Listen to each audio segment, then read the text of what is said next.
No thanks, I gotta check the lights. You don't belong. Come on. It's on. I gotta get the spot. I won't tell you to get one. John, just need, if you say Mike. John, I mean Mike.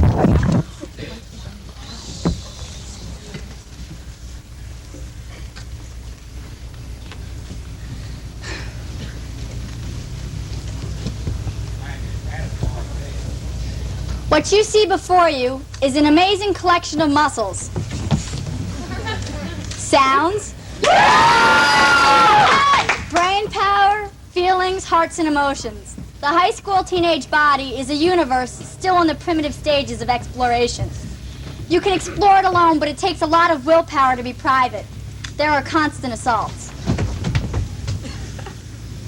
Who wants to be private anyway?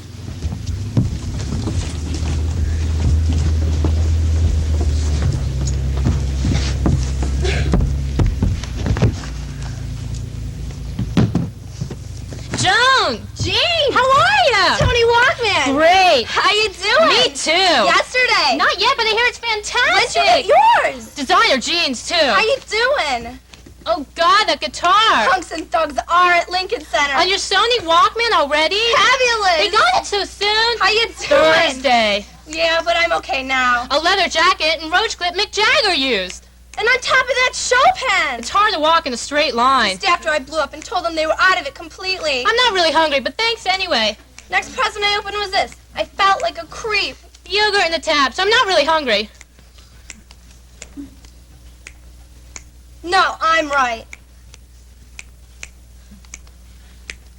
Same to you. Yeah, as a matter of fact, I think I even see better.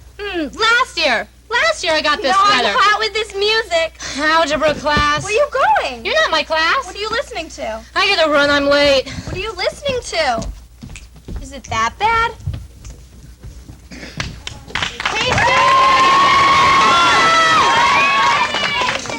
There are certain things it's not right to do to each other. It's like our code of justice, but unspoken. Like you've heard how when one chicken is weak or wounded, all the other chickens peck at it? Well, that's not really permitted with us. Sure, we make jokes about who's got rotten breath and who sweats through dungarees, who's got a nose the size of a blimp, but not to their face. It really stinks to put another kid on the spot. They could do it to you.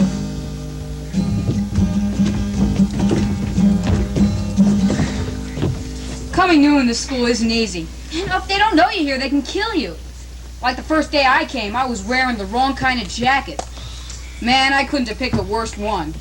Well, I liked the way it looked on me in the store. I like material that shines. So one kid stares at me, you know, that leads to other kids looking at me hitting. Finally, I just have to say, something wrong with you, faggot? Lucky for me, I won the fight. Did you hurt him? I don't know. I went crazy after I thought he bloodied my nose. Did he? Little. Like animals. Girls don't have to fight. Oh, yeah. Well, not like the guys. Worse. In school, here? Being new in the school doesn't bother me. You don't have to be nice. I don't care. They beat you up? Look, I don't need a protector. Who beat you up? No one. You were crying. I was not. Leave me alone. I didn't ask you to sit here with me. Okay. Just give me a minute to drift off or they'll think I beat you up. Let them think what they want. Stop yelling, Sheila. You don't know my name. It isn't Sheila? Yes, but I never told you. I'm Stephen. Hi. I know your name. So what's yours? I'm okay. Nobody beat me up. Well, I always think someone's been punched out when I see him crying. I wasn't crying. And you've got a strange eye problem. I'm okay now. Okay. You can go. I am. Where are you from? Look, Where? small town. What made you move? My father got a new job after What? nothing. It's not a bad jungle here. Lots of concrete, you know? Yeah, there was a pond in the middle of the town square where I used to live. Sounds pretty. Yeah, there are 3 silver elephants in the middle of it. Doing what? Nothing much. Where'd you live before here? Lived here all my life. You said the first day you arrived you were wearing the wrong kind of jacket. I lived in a small town, just like you. Yeah? Why'd your family move? Family didn't. Just me. Oh. Well, they see me as the, independent type. Not really a family, anyway. Just an aunt and an uncle. Who do you live with? Another aunt. You're looking better. I told you I'm okay. So what's your name, anyway? Sheila. You got a nice smile. You like ice cream? Do you do this to all the new girls in school? No, but this week's special is pralines and cream. I like vanilla. Come on, I'll treat. No thanks. Hey, I'm loaded. I just knocked off that new kid from Jersey. You did not. Wait till you taste the vanilla. Let's go, okay? Okay.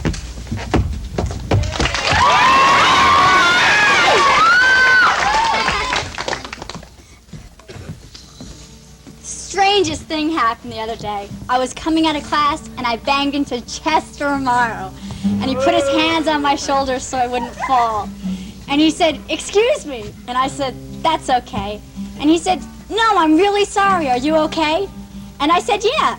And then he let go of my shoulders and I watched him walk on down the hall.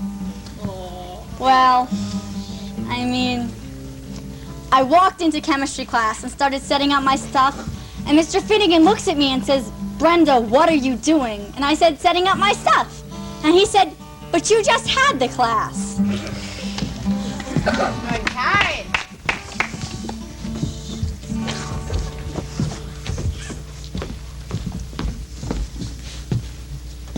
So I'll see you tomorrow. Yeah. You going to the video games? Huh? Play the video games in the candy store. Are you going to? No. So I'll see you tomorrow. Yeah. Sure, color. Thanks. Color's nice. Whoa. Yeah.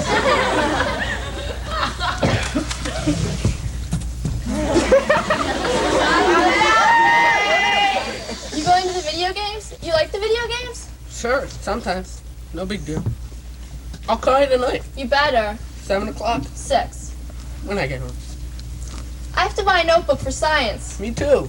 We can buy them together. Great. Tomorrow? Anytime. Color. Yeah. I like blue. What kind of notebook are you gonna get? Lined paper kind. Great. With a hard cover, I guess. They're great. What kind are you gonna buy? Your choice sounds good. The same. Yeah. When are you gonna call me? As soon as I get home. I'll call you too. Great.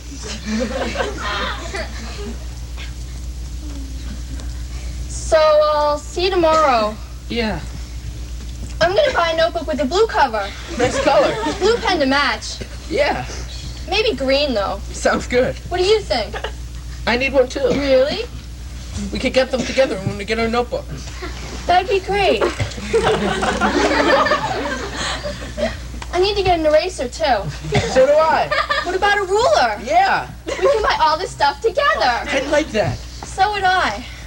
So, when I call you, we'll plan the time? You'll call me when I get home. You bet. Or I'll call you. That'd be great. Do you need to get a slide rule? I sure do. We're gonna have a good time tomorrow. Can't wait. Me either. So I'll see you tomorrow. Yeah. Yeah. There are definitely those times when the heart starts to beat. It seems like every love song was written for you and that person with a sudden big influence on your otherwise cool days. You know what I mean. Like when you find yourself in places you know they go to, but you're there a little earlier so you can sort of meet by accident. Then again, there's sometimes you wish it never happened to you at all.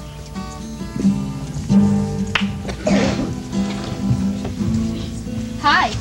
Oh, hi, Andrea. Hey, you remembered my name. Come on. What's my phone number? What's the matter? Wrong. You're acting like a jackass. Watch your mouth, boy. I'll break your knees. Think it's funny? You'll look funny at the next dance when your girlfriend has to wheel you through all the dances. I like your sweater.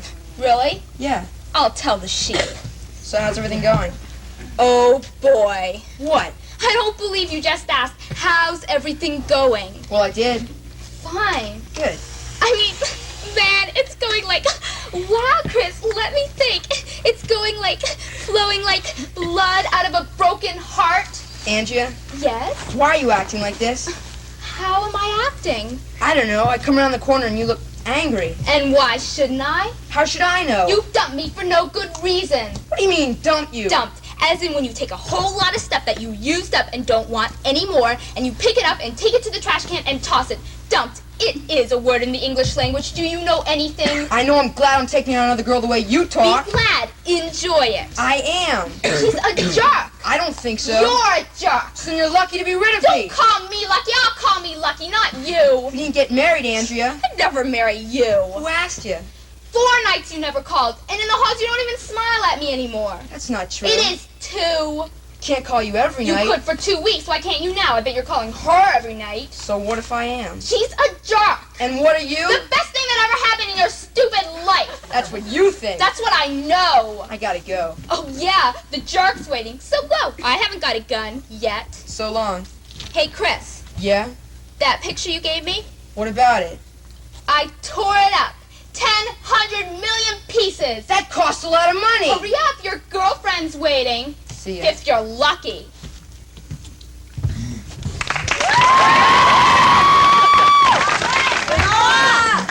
Radar is necessary sometimes. I mean, how many times in your life are you growing up, out, sideways, and down at the same time? Sarah. You can be dazzled, but you should be disgusted, and vice versa. Radar is necessary sometimes. Heard you went out with Bobby Davidson last night. Yes? He likes the freshman girls. What do you mean? What I said. Is he your boyfriend? No. Was he ever? Did you have a good time with him? Why do you want to know? Every once in a while. I like to check up on Bobby. Why? How far did he try to go with you? Excuse me? You heard me. None of your business. Am I acting unfriendly? You're asking a lot of personal questions. Sorry. Just don't make things too easy for him. Wait a minute. Yeah? What do you mean don't make things too easy for him? I hear he's got you pretty starry-eyed. From who? He picked you up at the movies last night? What is this, the CIA? Of course not. It's obvious. You don't need to be told anymore. About what? Bobby. He was very nice to me. He's a definite charmer. The freshman girls. I know I'm not the only one he's taken out before. You see yourself as a winner, though. I think you're being a little too overprotective. More than a little. 3 weeks ago, I was up all night with another classmate of yours who tried to jump out of a window because of him. She felt abandoned. You know what I mean? Especially after some of the things she had done with him for the first time. Who? I'm not here to gossip. I'm here to advise. How do you know what you're saying is the truth? You're in a good position to find out. I'll talk to him about this. That'd be very good for Bobby. You really resent him. I resent having to stay up all night with some kid he's driven hysterical because he's afraid to pick on someone his own size. Like the senior girls? Or his mother. I feel pretty well warned. Good. He's out with another classmate of yours now.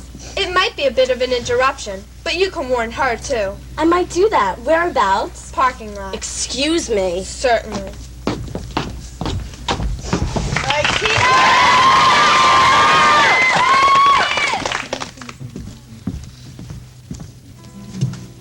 You know there are certain things that happen to you that you could never, never, never tell anyone.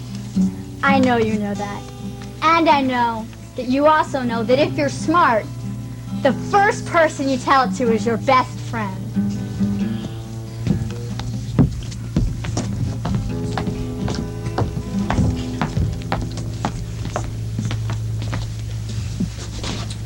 You said you'd try out, I know.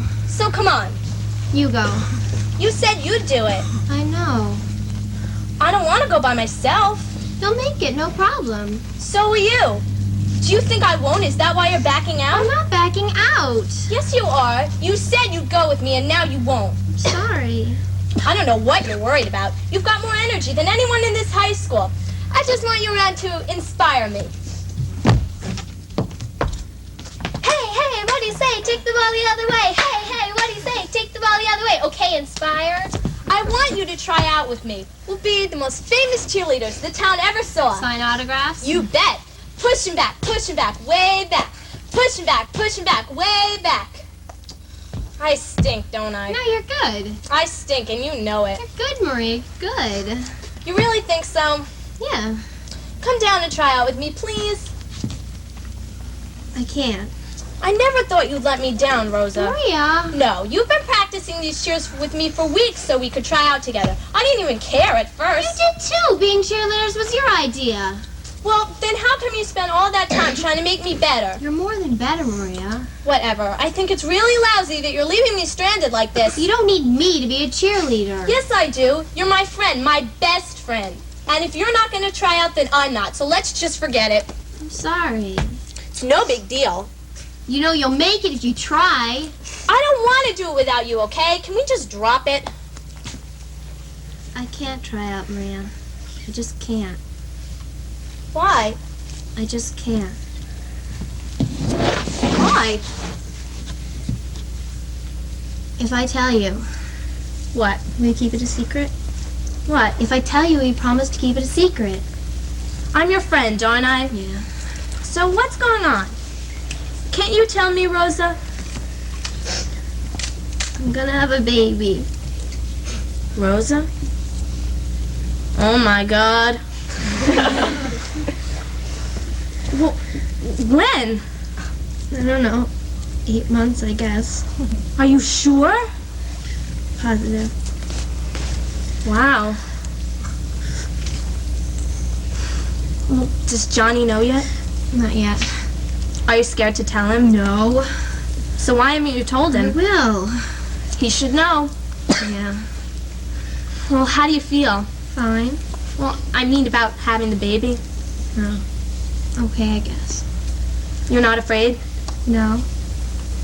Not yet. Well, I guess I am a little bit. Are you going to stay in school? Yeah, you think my baby's gonna have a dummy for a mother? Well, I mean, when you start to show. So? Well, get big. I don't know. Listen, don't worry about it. I'll bring the notes around to you. When you can't come to school anymore, I'll be the teacher. Rosa, did you do your homework? Will you?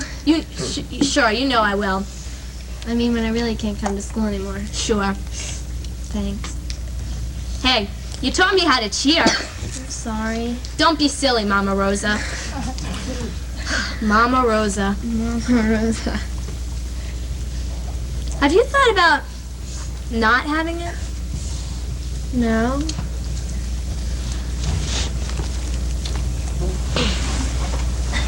Hey, I'll go down with you to the gym. I mean, would that help if I just came and watched for more support? You wouldn't mind? No, I want you to be a cheerleader. But I'm lousy without you. No, you're good. You think? Of course you're good. I taught you. Well, will you inspire me a little bit first? Hey, what do you say? Take the ball the other way. Hey, what do you say? Take the ball the other way. Okay, inspire. See, Mama Rosa. No, we better get going. We don't want to be late. But remember, when you do the right turn, don't forget to pull up your left hand. I will.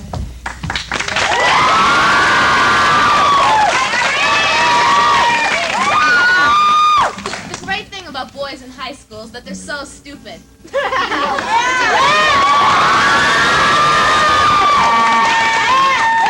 Seriously, it's obvious that women are going to end up running things just out of sheer inertia. Boys are always making these announcements, you know, like they're going to be space explorers or something. Their first trip should be in the void between their ears.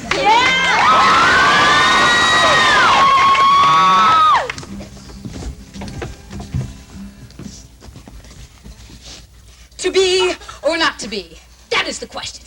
Huh? Shakespeare. What about him? It's the way I'm going to talk from now on. Like Shakespeare? Yes, friend Mary. Friend Jerry, what is the cause of this decision? Methinks the way we talk today, too poor. Like how? Like that. Like, and you know, and man, and all these unconnected phrases and unfinished sentences. Like I know. I mean like it was. That's the way we all talk. And nobody's using words. Magical, tragical, fantastical words that sail out of our mouths in sounds and rhythms and express the fact that we have magnificent brains to see them and to form them and to speak them. Where'd you get the drugs? Just on, oh saucy Mary. Thy arrows hurt me not. You're straight? Neither drugs nor potions give me these notions. What then? The Bard of Stratford upon Avon. Who? Shakespeare. Shakespeare. Puts me to sleep. Sleep that knits up the raveled sleeve of care. You're bananas. Bananas. Nuts. Such a paucity of expression. Dost thou infer my mind's unhinging? Flipping. Nay, friend Mary, thy head in bubblegum heaven. My mind is likened to a ship on 70 seas, the source of which is Bill's poetry. Bill? William. Yeah. Shakespeare. Shakespeare. You call him Bill now? He calls me. In a torrential tintinnabulation of cascading thoughts ongoing. And what does Bill say when he calls? Words are birds with fragile wings, and swords for lords and virile kings. You've had a vision? Yes, a vision, friend Mary, of words of such variety and color we will never have enough time in our own lives to say them all. Tough on the jaws. Sounds thy jaw dies of lack of use. Not the way I eat pizza. A mortadella madness, while thy mind gets nothing. Have you read Othello? Have I read Othello? Have I read Othello? Okay, he's a jerk. Jerk? Othello? Yeah. That's all you have to say about Othello? Right. Have you ever been jealous? We're talking about Shakespeare. Let's not get personal. You're my friend. What do you mean? Let's not get personal. Othello played with everyone's head. He was a very dumb cat, in my humble opinion. He dripped words like honey on an occasion, sure, but in the long run, he was the drip, man. He was the drip. You are actually calling Othello by William Shakespeare a drip? Forsooth, it's the truth. Well, I suppose you think Juliet's dumb, too. And Romeo. Juliet's okay. Romeo, why didn't you just grab her and get something started way earlier? One doesn't grab Juliet. Oh, yeah? You know what she means by swear not by the moon? She means get your butt up here on the balcony if it's hot for me. Well, I think you're wrong.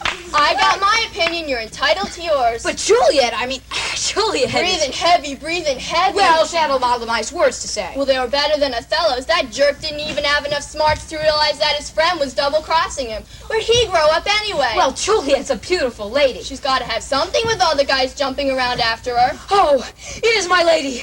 It is my love. Where? In Tubald, 'tis not to me she speaks. To the fairest stars in heaven do entreat her eyes. Is that your jazz or his? Your words or Bill's? Bill's. Well, they're a little better than yours. See how she leans her cheek upon that hand. Oh, that I were glove upon that hand, that I might touch that cheek. You're hot for her?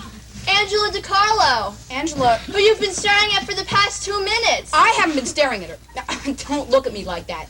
She's just in my English class, that's all. That's all. Yeah. So you're hot for her. Hey, all we did was read some of Romeo and Juliet together. Oh. Oh! Like, Miss Neville, she like said, anyone want to read Juliet? And well, Angela like raised her hand. And you broke your arm raising it when she called for Romeo. I didn't break my arm. You're hot for her.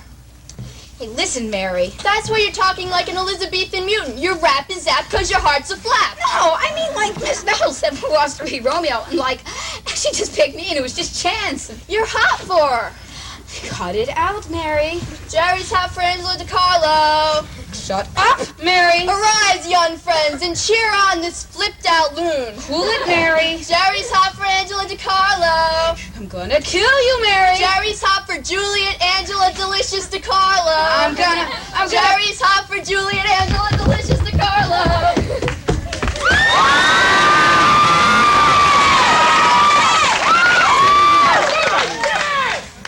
Overheard a kid say the other day, only reason I go to school is to get the hell away from home. I knew what she meant. Yeah. There are times when even the weekends seem too long. I mean, when the place you live in starts turning into a pressure cooker and the streets are too empty to help you. Sometimes it can be a relief to hear the sound of the laughter banging, the howling of your friends, or even the poison in the cafeteria.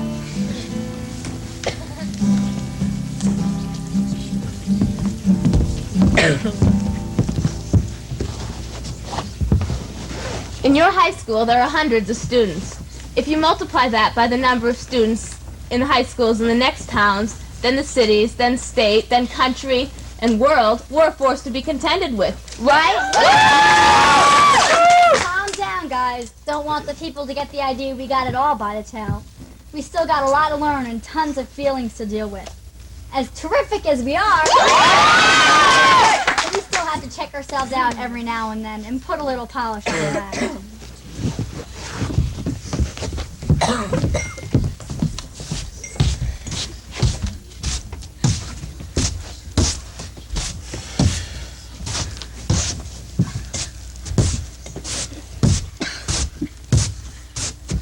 Hi, I clean up dirt in my house. I used to have to do the dishes, but I've graduated from that. My mother has a chart in the kitchen listing all our tasks. My sister never has to do diddle, but I guess there's got to be some breaks for being mentally retarded. Don't get me wrong, she functions fine in society. Everybody loves Barbie dolls. Me? I'm on my way to becoming a major rock star. Dirt, dirt, dirt, you're getting out of my life! You shut up! I thought you wanted me to sweep. All right, Cleanup on temporary hold. They had a big party last night, so they're putting my cleanup schedule off hold. I've got better things to do on a Saturday. I like to get the small stuff out of the way so I can work on my song.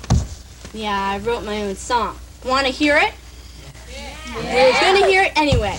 Here's my band and backup group. We're known in these parts as the Hoodlums. Ready, guys? Ready! Here it goes. Spring's here, baby, you know how I know. You pulled out your friends, we said, let's put on a show. We went to the park, eyes all aglow. Spring's here, baby, that's how I know. You tossed it to me, I tossed it back to you. The way you tossed it, put me on a rocket. Toss it, toss it, toss it, toss it, toss it, toss it. Oh, baby, toss it, listen to me. Toss it, toss it, toss it, toss it, toss it, toss it. Oh, baby, toss your frisbee to me. Toss your love and frisbee, toss your frisbee to me.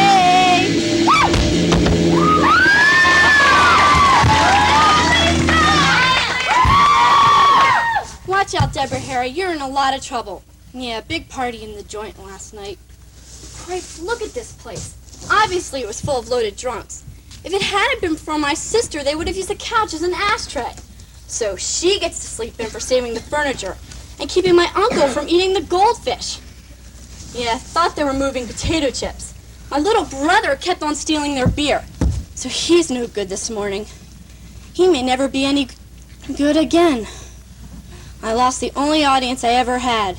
When my brother carried him up to bed, he yelled at me. It's my job to watch his only son. That's what he tells people. This is my only son. I'm not his only daughter, but I'll put him in his grave. Shut up! Okay, sorry, Chief. Just doing my duty. It's Saturday morning, folks. Cleanup time. Dirt, dirt, dirt, you're again in my life.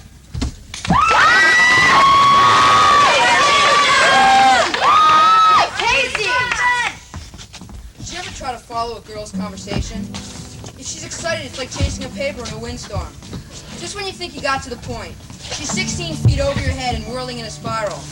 And when she's down, you're supposed to have full understanding of, yet not to speak about things that have their roots back before either one of you were born. Sometimes basketball's a big relief, you know?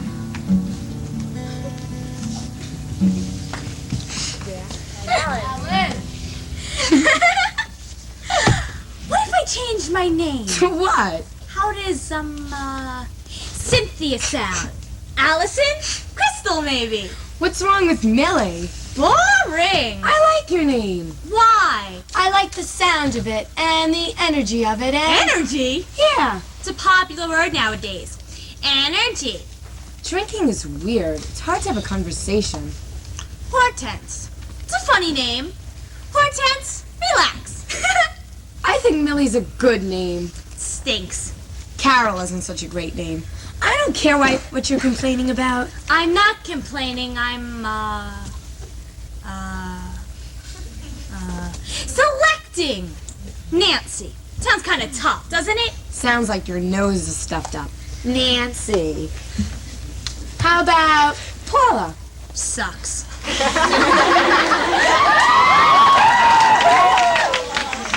It's not so bad. Paula, would you like another drink? It sounds okay. Would you like another drink? No. I do.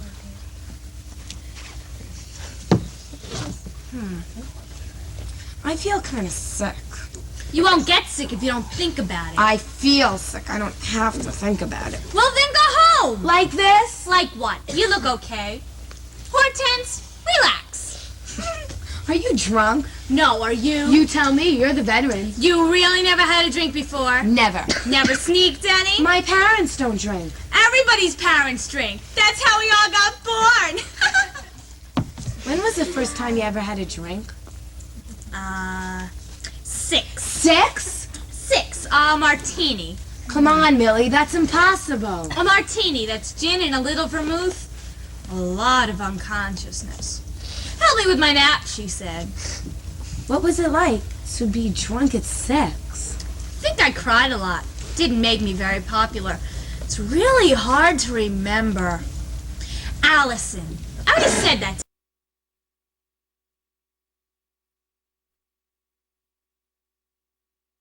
Allison's not such a bad name. A little too much. You think so? Sounds like a blonde on a soap opera.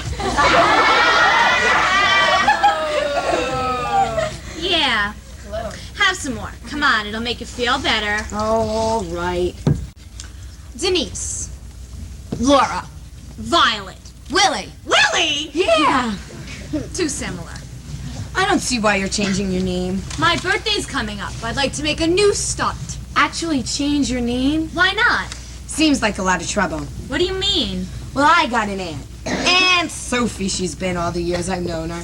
Now she tells us her name is Georgette. Aunt Georgette, we're supposed to call her. She gets mad when we forget. It's rough. I'm probably going to go on calling you Millie no matter what happens. Time I was in that program, the woman running it was named, Meg. You were in a program? Yeah, Meg said, put your mind into new things. New things. How do you like that name, Meg? You couldn't stop? Sure, I was a very straight girl for almost half a year. What? How did... Oh, who knows? Habits aren't easily broken. Nap time. Saw Meg on the street not too long ago. Pretended I didn't know her. Poor lady looked so shocked I don't think I could have handled the conversation. I like to drink. Is there something really so wrong with that? But 6 years... Oh, who knows? Maybe it was 7 or 8. 5? Are we supposed to put my mother in the electric chair? Is that what we're supposed to do? Okay, she's a stupid woman. That's no news to anybody. Never was.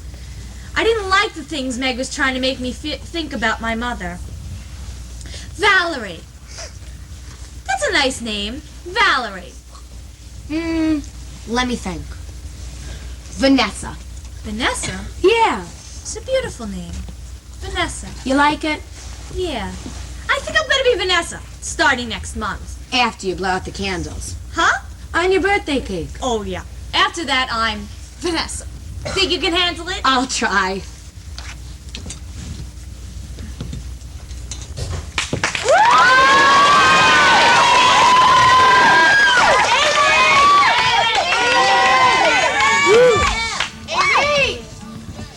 Sometimes I think 4th of July is the greatest part of summer. I mean, it's like summer hits its peak on that day. By mid-August, I'm getting hungry for the action of school. Maybe if there were no 4th of July, I wouldn't notice the lag. I mean, it's like Christmas and Thanksgiving and the last football game of the season. Once they're over with, everything's kind of flat for a while. Special days can do a number on you. Remember in elementary school when we all gave out Valentines? You give out 20, you get 1. Happened to you too, huh? Good. Anyway, I'm really glad we don't do that in high school. There are some advantages to being sophisticated. 4th grade. That was the year I gave out 20 and only got 1. From Ursula Pitt, who misspelled her name and mine. Mary Jones. That was a horrible day. I went up on the roof when I got home and screamed at the pigeons so I wouldn't cry. I really hate Valentine's Day. Thank God in high school we don't have to go through that dumb cardboard box with the cheap crepe paper and phony lace routine. You know, where you put your Valentines in and then later they give them out and the pretty girls get 50 and keep walking back and forth to their seats like grinning idiots. That time, I accidentally tripped Celeste Jordan with her nose in her 15th one, not even looking where she was going. The entire class turned on me. Said I did it on purpose. That was a lie. I know who I did it to on purpose. Cassie McGuire in 6th grade when she hollered, "Oh, it's from Richie Forbes!" Like it was a big surprise to her.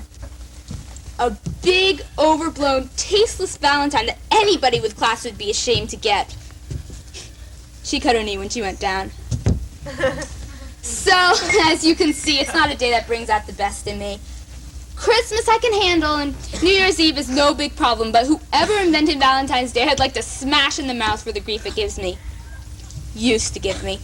I'm past all that now. Of course, we won't go into prom night and all that stupid nonsense that puts me up on the roof with the pigeons on spring nights. I'd rather be doing something more constructive with my life. At least in high school, Valentine's Day is no big deal. Oh, sure, I see the private exchanges and hugs around the lockers, but it doesn't bother me. It just reminded me of the bad days. In high school, I'm happy to be independent. Beyond all that garbage they no longer openly foist on us. If I ever have any power, I'm going to banish Valentine's Day parties in elementary schools because it's very damaging to kids, really. If I weren't so intelligent, I could be a very bitter person about those formative years I was on display as a loser. It's barbaric. Think about it. Hi, Mary. Hi, Roger. Happy Valentine's Day. That's for me? Just a little card. Roger, it's beautiful. I'm glad you don't think it's silly. Silly? A Valentine. Some people think they're stupid. Really? Stupid? Not me. I'm glad you like it. It's the nicest one I ever got since the 4th grade. Mary, will you go to the prom with me? You're asking me to the prom? From the bottom of my Valentine. To the prom? Me? You're asking? Yeah, will you go? Wow. What? Wait till I tell the pigeons.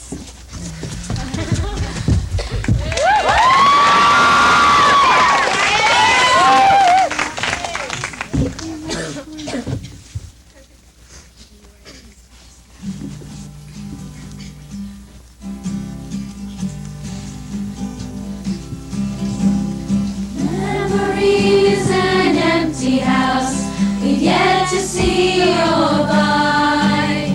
For furniture we've nothing, a song, a joke aside.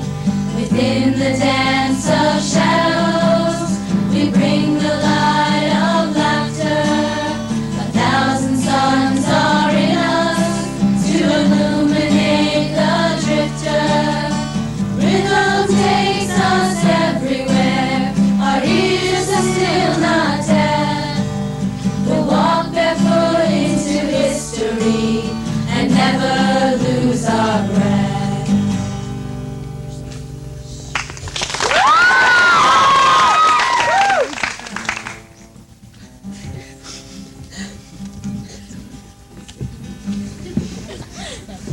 Crazy one last night. Dream, you know, one of those super loony ones. I'm like in a woods, forest, you know? But it felt like I was in the ocean, which was weird because I was in bed sensing this rosy kind of light. And I could only hear it, understand? And it was so captivating that I nearly fouled it out the window. And where I was having this dream was on the 28th floor.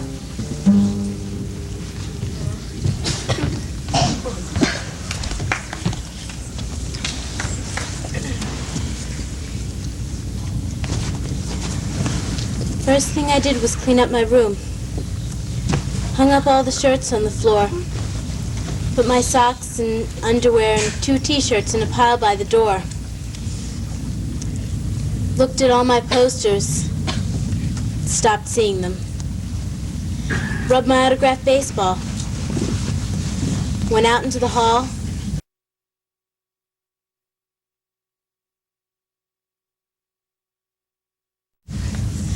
Went back and picked up the pile of dirty clothes I'd left by the door.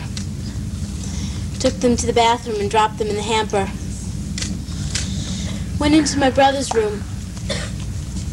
Came out of that empty room into all the other empty rooms upstairs.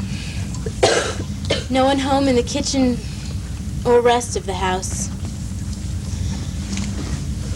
There were some dirty glasses in the kitchen sink and 3 plates with egg stains.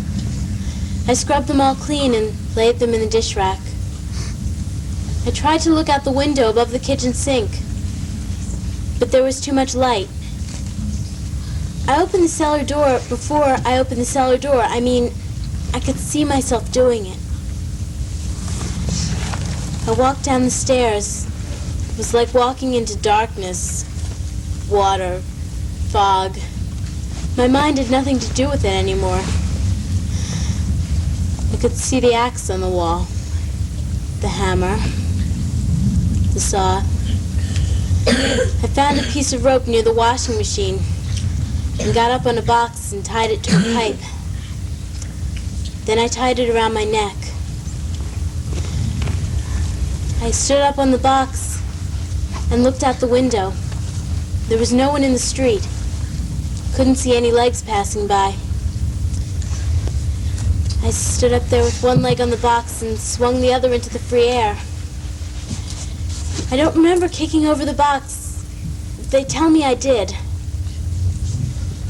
My brother said something felt weird when he came into the house. he hadn't found me when he did, I could have been a vegetable or dead. So I'm glad he cut me down. It's a little embarrassing to tell you this, but I'm real glad I can.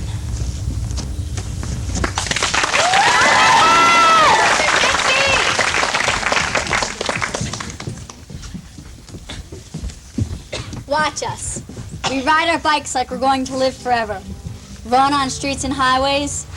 Balance on the rails of bridges and the edge of subway platforms. Dive from the highest rock into the lake below. Swagger into unknown places, singing and shouting.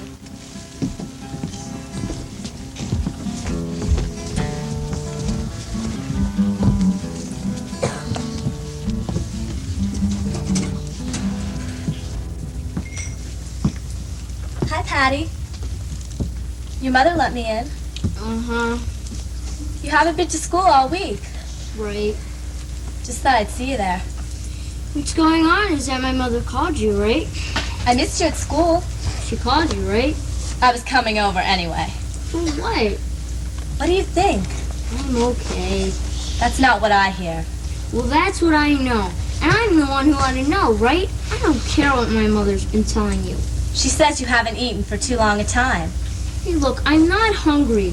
I don't need another person telling me when I ought to eat. My mother's been in with that boring news. And she sent in my father, who's not hungry either, but he's chewing on automatic. And now she's dragging you into this, too. Look, I called to see how you were. Your mother didn't tell me anything the way she was talking did. Well, I'm not hungry, and I'd like to be by myself, if you don't mind. For another week? For as long as I want. In this room, not going anywhere? Quit hassling me. I'm not. Yes, you are. You are. Can I sit down? Are you going to try and feed me? No. Well, then sit. So, what? What have you been thinking about? Belle, did you come here to be stupid? No. I've been trying to think about anything. Have you been successful? Belle. So tell me. Tell you what? What's got you in this prison up here? I think that should be obvious to you. It happened to the rest of us too, Patty. The rest of you are the rest of you. I'm me, and I'm working it out in my own way. How are you working it out? I'm just going to sit here and cry and moan and wipe my eyes and go on like it never happened. Do you think that's what we're doing? I don't care what the rest of you are doing.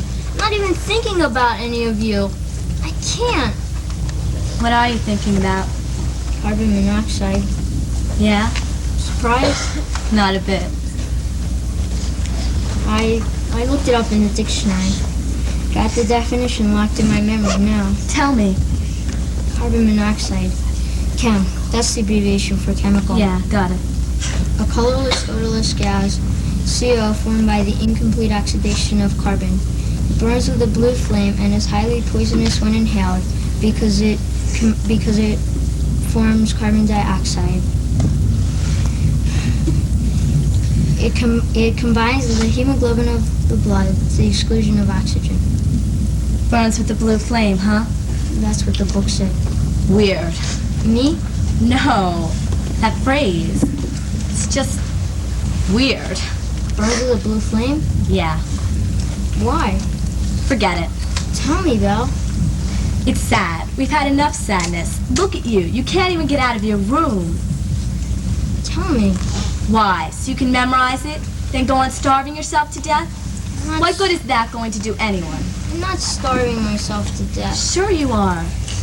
I am not! What does burn with a blue flame mean to you, Belle? Tell me so that that definition inside my head can explode. One time, I don't know if you know how hard Mary studied. She was always up doing extra projects and studying late at night. I'd kid her sometimes. You know, just kidding about the fun she was missing in the goofing. But I mean, she was having fun. She and Ken. Yeah. But one time, this one night, when she was up studying her brains out because she wanted to go to college so badly, I said to her, Mary, when you get to college, you're going to have to read even more books. And she said, that's okay by me, Belle. I burn with a blue flame. She said that? Yeah. Weird, huh?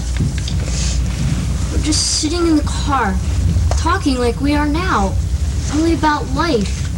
And that carbon monoxide was coming in without any warning. Odorless gas. Such a stinking cheat. I know how much you loved your sister, Val. I know how bad you feel. I can hardly bear to look at you at the funeral. I miss Kitty so bad I can't even... They were just on a goddamn date. I keep playing it back. I roll down the windows so some air can get in.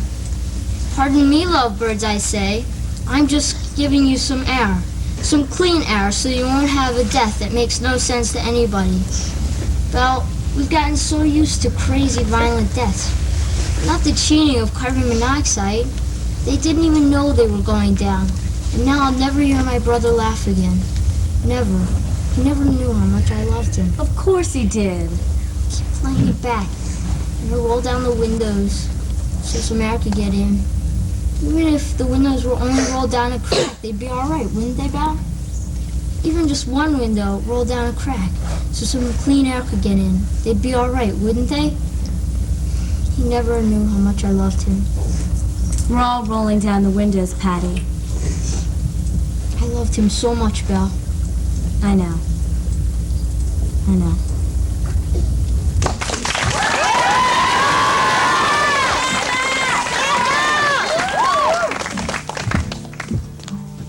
Some of us have died in worse ways. We're not strangers to guns or knives or cars going too fast and out of control. In a world of toys and tempers, we've had our losses too. Even natural diseases take some of us away. But death isn't really a part of us. We're still on the other side of plans. Our hopes are things that we'll make real. We've got years to go. We're ready to work.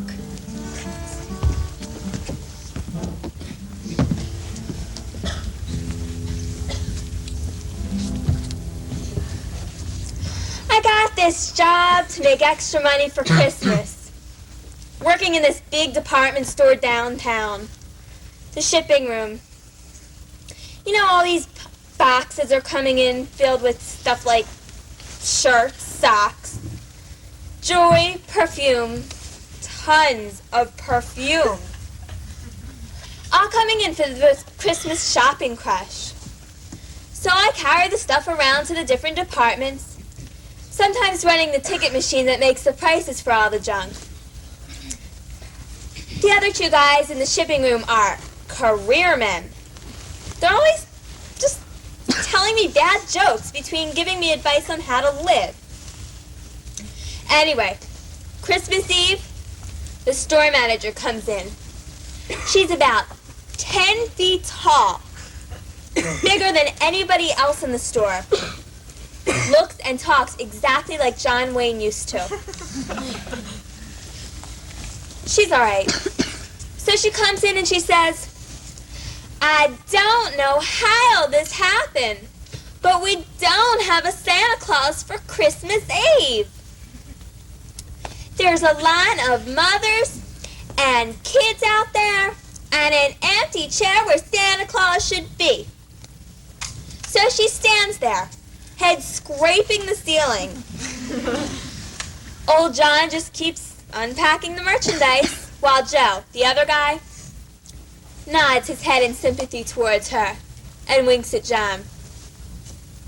So what are we going to do? She asks, hand on her hip, not her holster. Peter'd be a great Santa Claus, says old John. He's too skinny. True, he answers, but not as skinny as old Joe here. True, she answers. I'm certainly no Santa Claus, and you're a little bit too tall. Right, she says with a grin, and they all look at me. Wait a minute, I say. No. There is no way I'm gonna... Pillows, says Joe. We'll stuff them with pillows. Have him up on the chair in 5 minutes. There's a line building.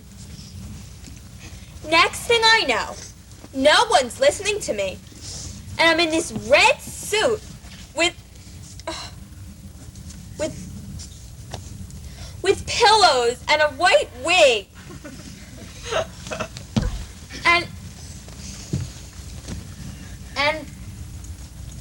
a red hat with a bell on the top of it. Then they give me this big red sack filled with empty boxes to throw over my shoulder. They push me out the door. What am I going to say to these kids, I'm thinking? I don't believe I'm Santa Claus. Why should they? Oh, no. No. I'm going to be responsible for wrecked illusions. The mothers, they'll sue the store. So I lumber up the stairs, my sack over my shoulder, sit down, mutter a couple of mild ho-ho-hos, and wait for the worst. Well, let me tell you something. Everybody should be Santa Claus once in their life. I've never seen belief like I did that day. No one pulled on my beard. My voice kept getting deeper and deeper. Some of the kids brought something for Rudolph. I told him he'd share with the other reindeer. I didn't even touch my beard. So it was really great. Oh,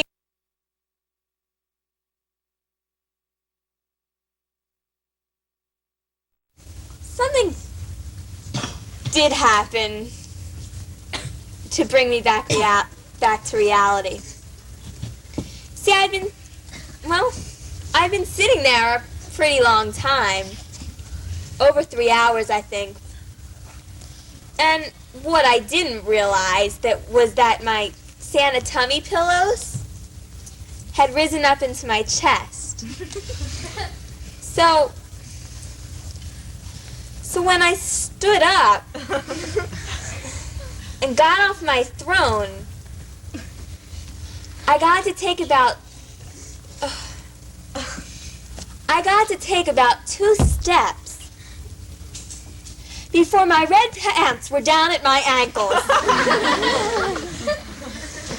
There was Santa Claus, standing in his skinny legs and underpants in the middle of his hometown department store, the whole town doing last-minute shopping.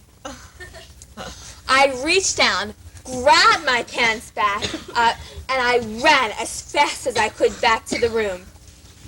So, if you ever hear about a legendary Santa Claus strip, relax, it was only me.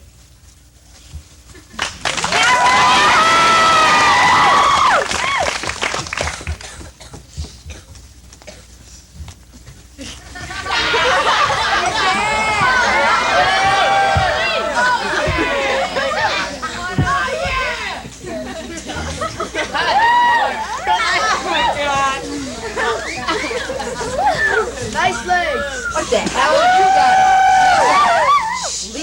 Leotard. Man, you look like a fag.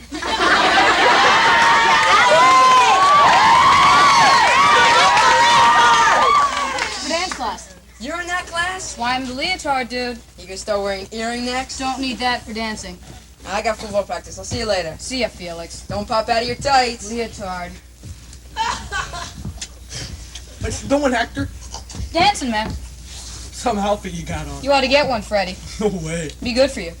You'd have to knit 6 of those things together, and I'd still get arrested for indecent exposure. Want some ice cream? Not now. I couldn't live without ice cream. Is there a dance class here or something? Yeah, Freddie.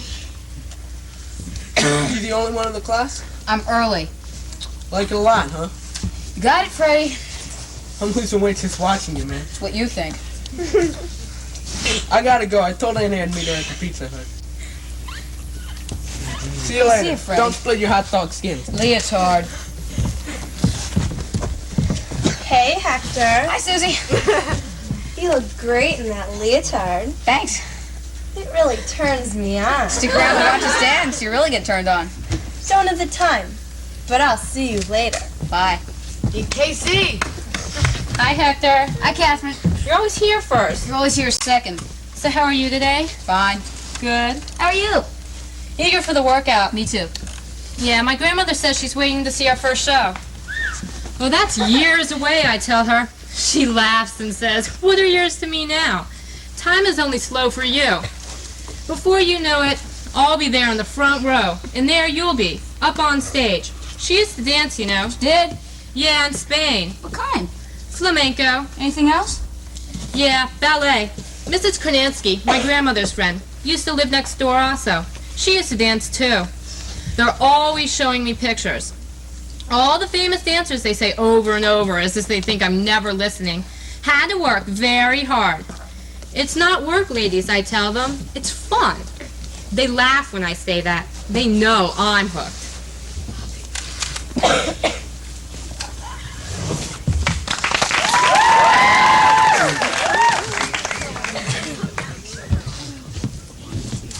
An amazing collection of muscles, still stretching out, as rich in feeling as a bear, flower, Coyote.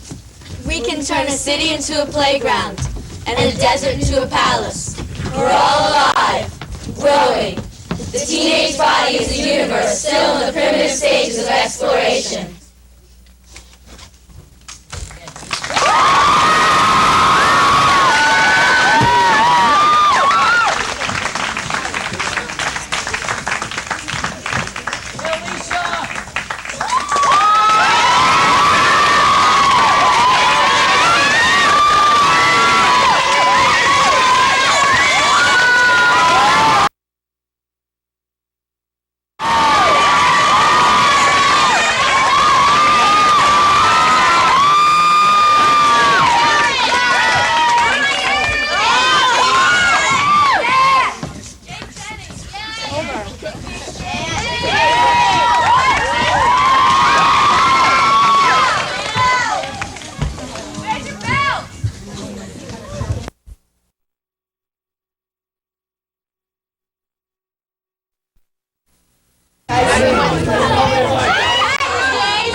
Hi everybody, I want to welcome you here and thank you for coming, and I hope you enjoy If Sherlock Holmes Were a Woman.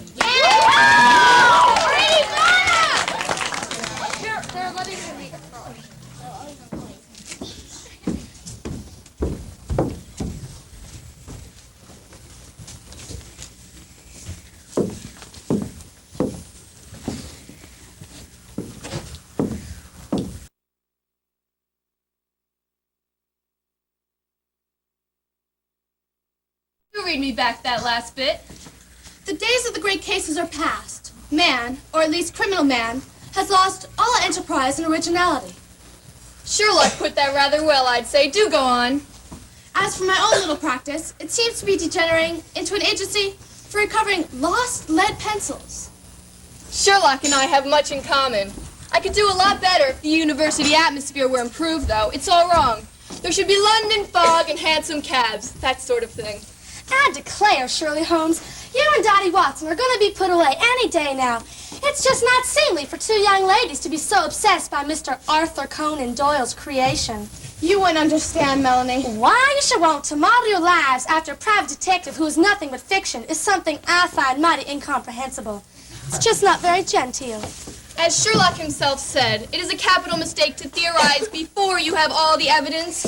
Evidence? How you do carry on. I declare, I can't understand 2 words in a sentence when you prattle. For your information, I'm doing a term paper on Sherlock Holmes. I certainly feel sorry for the prof who has to read it.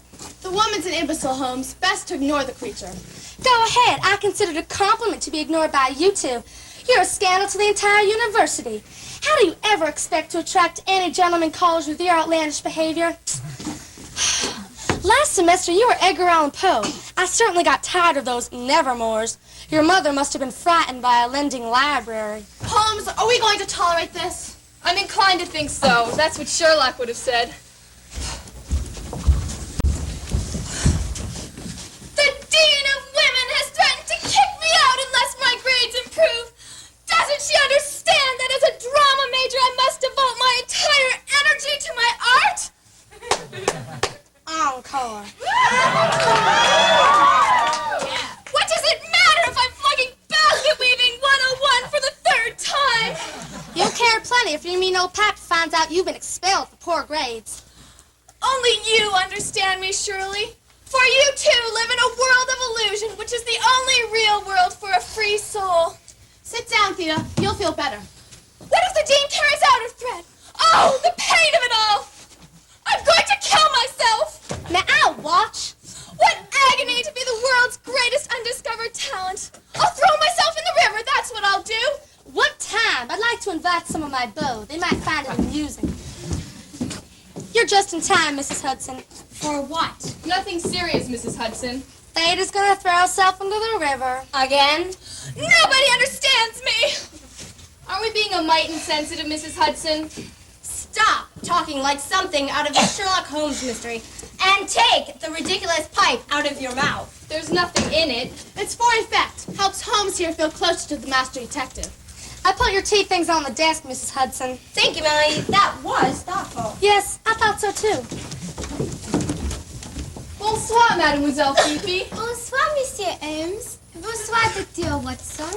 I declare, it's difficult enough to make Fifi understand the English language without making her part of your dumb game. It's not a game. Definitely not. What case have you two ever solved? And Monsieur Holmes discovered who took my laundry by mistake. Oh, that took brilliance, especially since you had the other girl's laundry and her name and address was on the laundry ticket.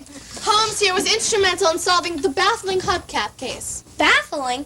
Anyone insane enough to spend 6 days and nights in the only car parked in the campus lot during Easter vacation could have solved that. Holmes also solved the case of the subway slasher by deducing that the slasher was nothing more than an unsuspecting midget with a pair of ice skates slung casually over his right shoulder. I'm certain the FBI will acquire your services momentarily. I declare, I'd be mortally embarrassed to invite any of my beaux here when you two are about. They'd get the impression this place was bedlam. I wish you girls would stop this bickering.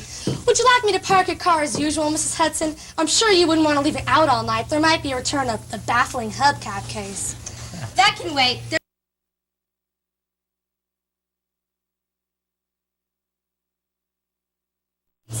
Where shall we take them, madame?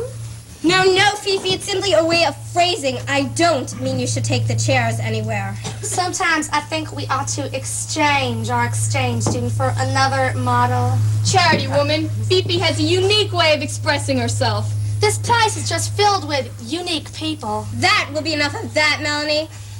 Seats, girls, if you please. Let me see. Theta, Dottie, Fifi, Melanie.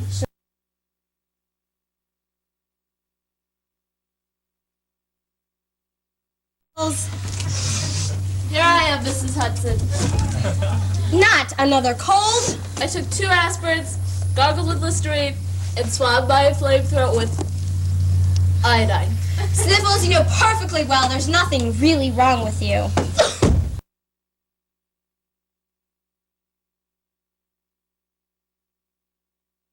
Won't comment on that. However, you had a headache on Monday, a toothache on Tuesday, what you thought was appendicitis yesterday, and now you have a cold. What will you have tomorrow? Another excuse to miss class so she can manage to attract a bug. I declare, Sniffles, you manage to attract germs like I managed to attract beaux. Sometimes it's hard to tell them apart. I was speaking, or trying to. Yes, ma'am. Gesundheit. Dankeschön, Herr Holmes. I am afraid I have some rather unpleasant news for you. As you know, it is my duty to report to the Dean of Women my personal opinions on your character and behavior. I do this at midterm. That's now! I am sorry to say I've turned in a rather negative report. You, Theta, never attend to your studies unless you can play act. You, Melanie, never study at all. Your thoughts are only...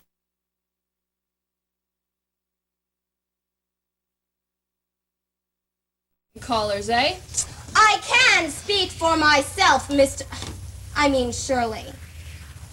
Sniffles, you belong in a hospital, or think you do. Fifi, I'm afraid your language progress is nil. Nil? What is this, Nil? But Mrs. Hudson, this will look very bad on the reports. Indeed it will. I trust next term I will be able to turn in a much better report. You know my opinion of you, Shirley. Immature and impressionable.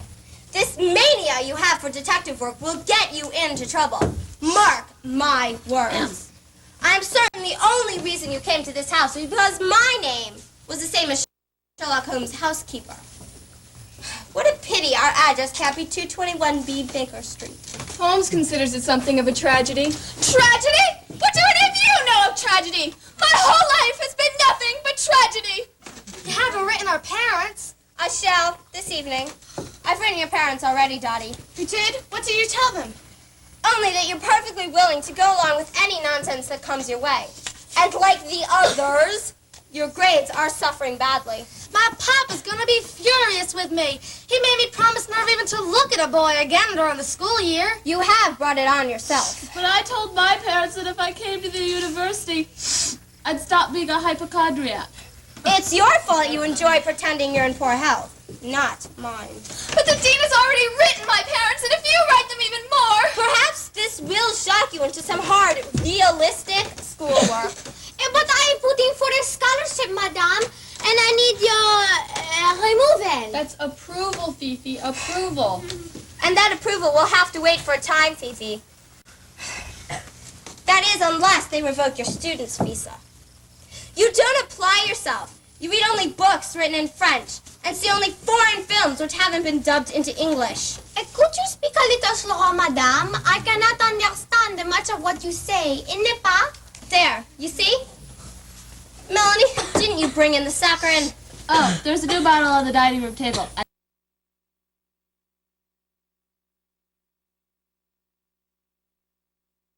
I'll get it.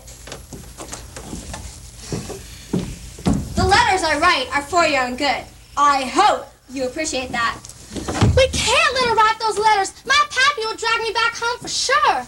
My undiscovered talent would be lost in the ashes of time. Time? Is the little undies on the 7 and the big undies on the 5? Not that kind of time. I think I'm coming down with mononucleosis. Seems to me the thing to do is to accept the situation for what it is. That's what Sherlock would have said. Oh, I wish this tea were part poison. I want to be alone.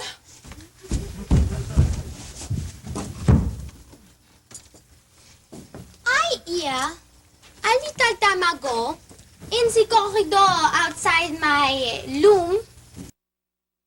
Loom? She means room. Go on, Fifi.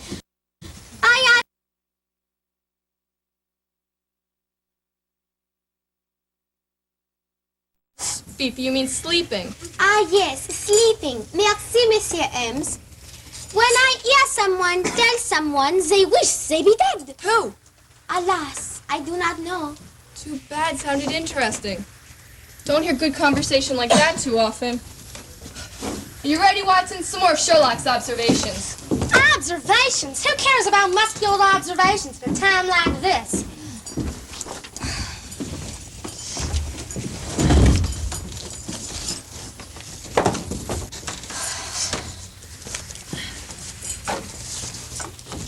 Where is the laundry room? I have a ring around the collar.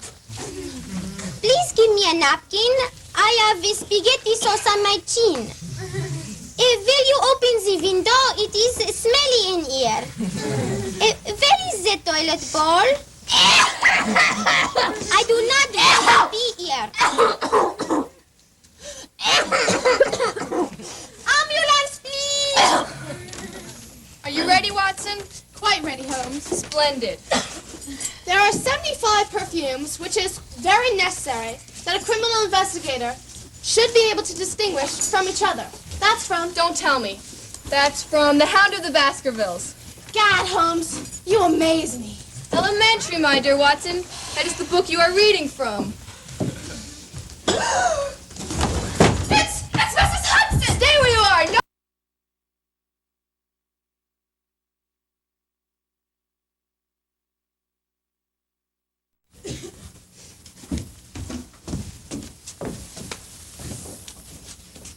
Odd. What is it, Holmes? Bitter almonds. I distinctly smell bitter almonds.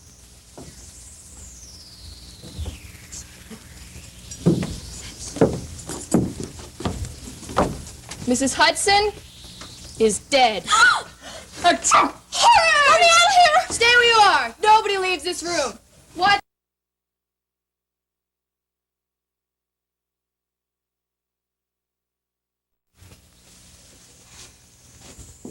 At once, Holmes.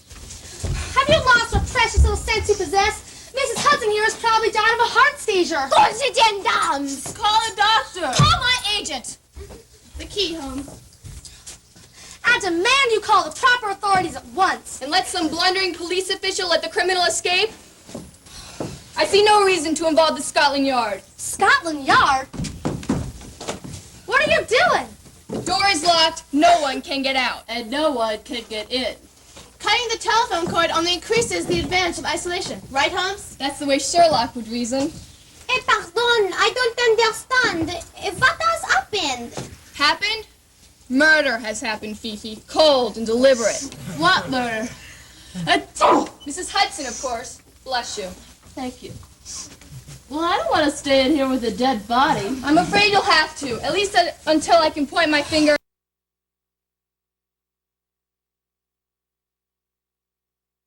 at the murderer. Murderer?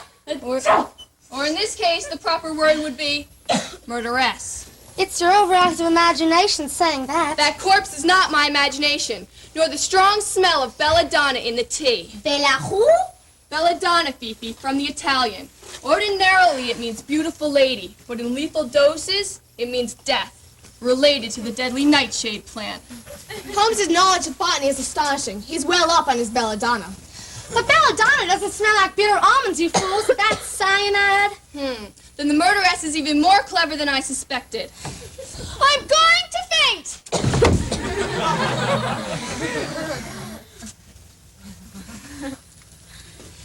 I'm leaving for help. I should warn you I am an expert in judo. I trust I shan't be forced to prove my prowess. Watson, you'd better see to Theta. All right, Holmes.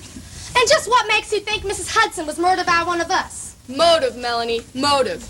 Each of you had ample reason to want to stop Mrs. Hudson from writing those damaging letters. And poison is a woman's weapon. And what?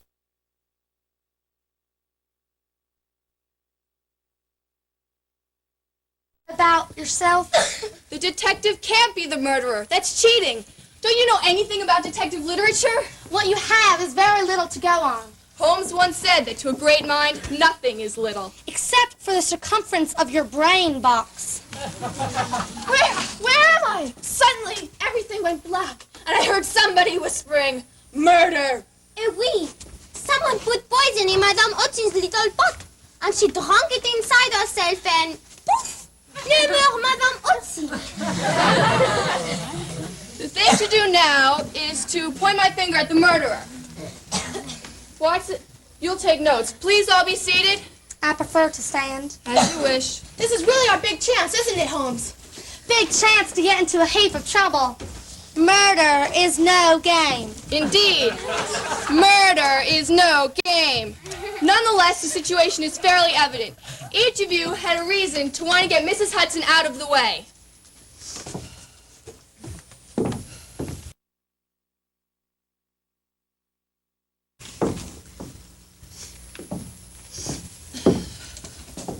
Let me think. It wasn't those damaging letters, was it? Of course it was.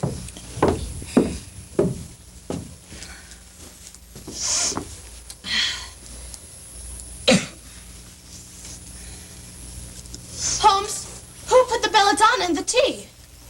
That's what we must decide.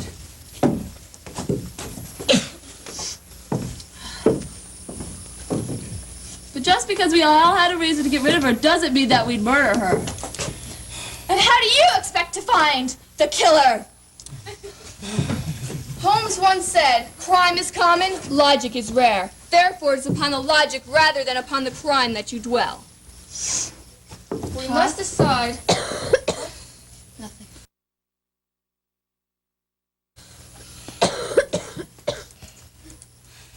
We have to decide who killed Mrs. Hudson.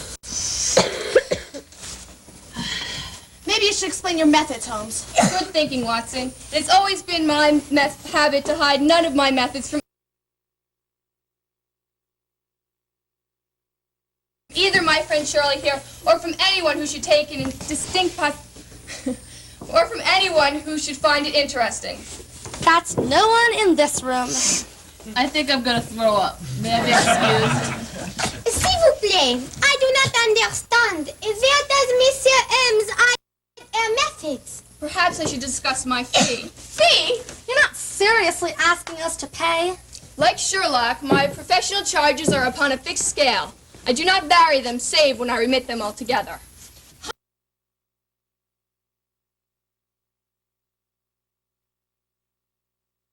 French pimps, if I'm not mistaken.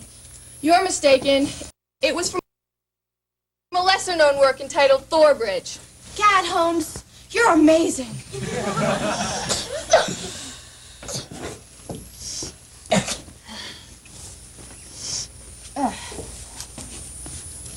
You going to be all right, Sniffles? Yes, I think I am. Well, it's obvious that we have to find out who put the poison in the teapot.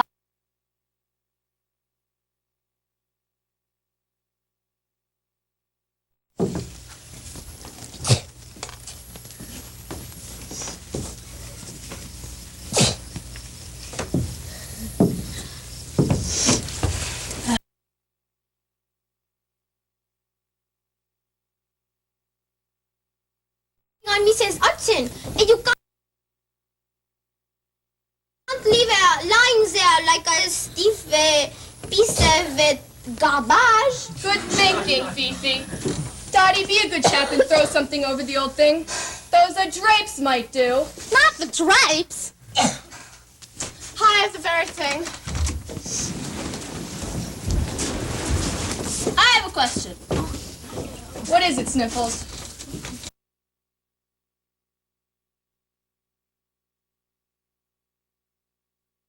Aren't we going to get in trouble for what you did to the telephone? Trouble?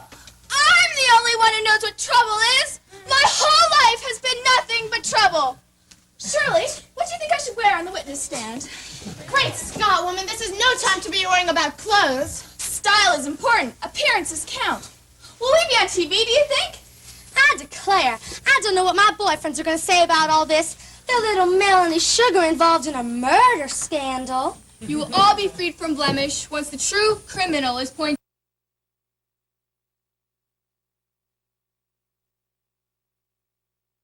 Magnifying glass.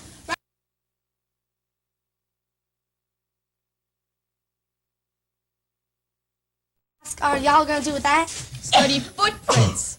Footprints? Footprints. Footprints. Footprints. Of course. Footprints. There is no branch of detective science which is so important and so much neglected as the art of tracing footprints. Holmes said that in the case of the Sussex vampire, if I'm not mistaken. You're mistaken. It was from a work entitled A Study in Scarlet. Gad, Holmes, you never cease to amaze me. But Monsieur Holmes, there are no footprints on la titre. You've got a point there.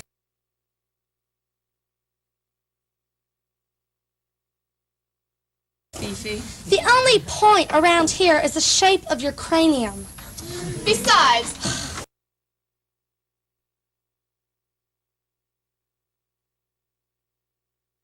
Her lobby. True. Mrs. Hudson wasn't much with a vacuum cleaner.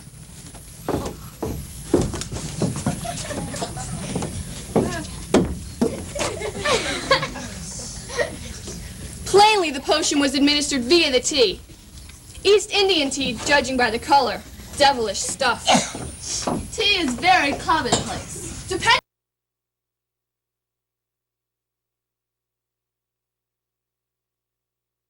Commonplace. Watson, are you getting all this down? Most of it. I intend to add this case to my memoirs. Sensible. What we must decide now is who administered the nefarious substance. What is nefarious? Oh, she was an ancient Egyptian queen, I think.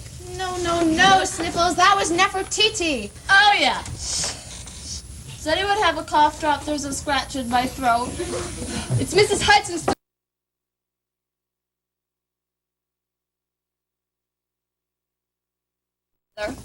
We know that Mrs. Hudson sipped her tea while she revealed the motive of her murder.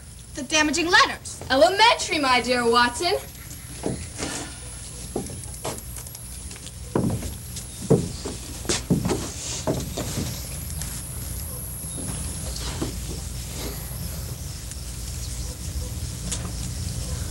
Monsieur Holmes, I have just recalled the identity of the voice I heard outside my room.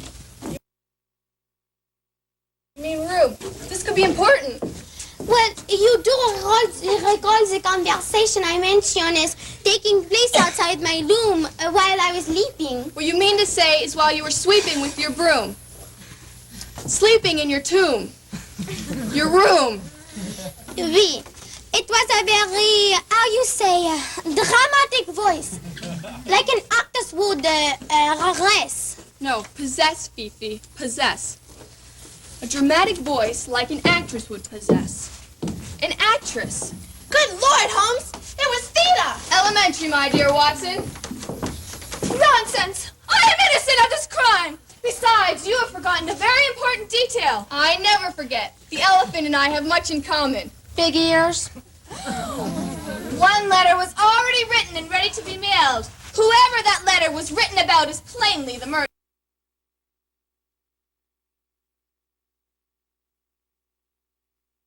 Me?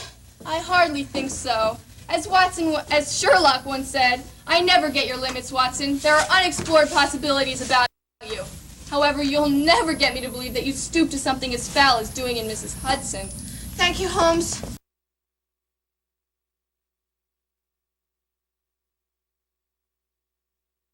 With you, Theta. Mrs. Hudson's denunciation, coupled with the report from the Dean of Women, would have put an end to your stay here at the university. Go on! You did meddle at the desk. When you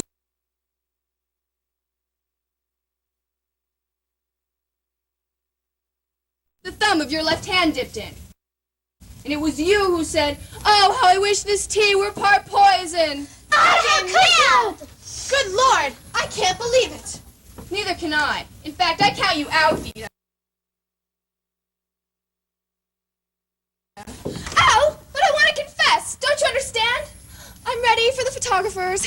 You are a compulsive confessor. The type is not unknown in the annals of crime detection. She's something of a ham, too. Let's keep personalities out of this. You'd confess to stealing the president's toupee if you thought it would get your name in the yearbook. But Holmes, where is all this getting us? It could have been the saccharin also. And who served the saccharin? It was Sniffles.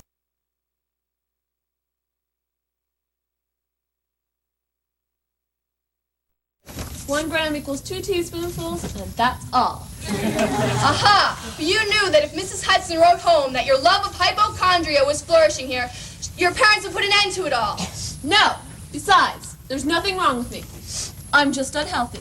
And anyways, why did it have to be the saccharin? It could have been the tea. Maybe the poison did act right away. And who served the tea? Good Lord, Holmes! It was Melanie! Elementary, my dear Watson. You, too, had every reason to want to keep Mrs. Hudson from reaching her ballpoint. If her old pappy found out she was spending more time with beaux than books, he'd fetch her back to the old plantation before you could say, "God with the wind."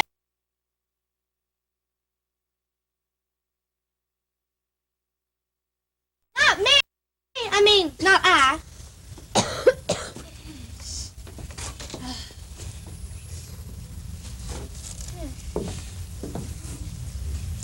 Getting most of it. I skip a few. But wait, if it wasn't the nefarious substance, it wasn't the saccharin, and it wasn't Theta's left thumb, then what was it?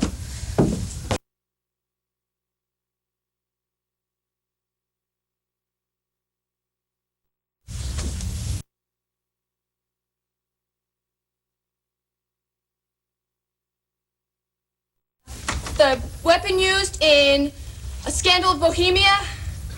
Well, of course I do, Holmes. It was used by a monstrous little barbarian by the name of...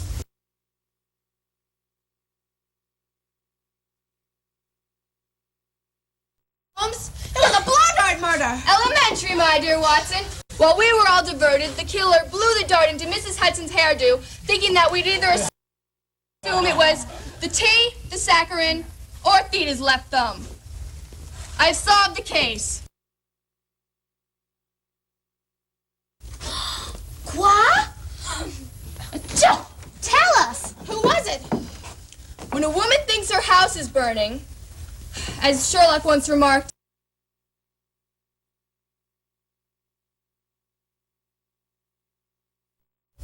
she reaches for the thing which she values most. Huh? A married woman grabs at her baby, an unmarried one for her jewel box. But there aren't any babies.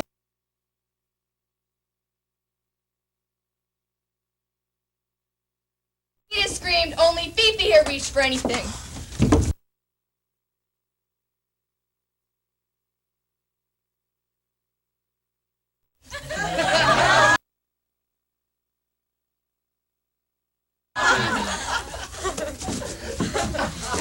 The blowgun! Et ça, c'est sur les plastic straws!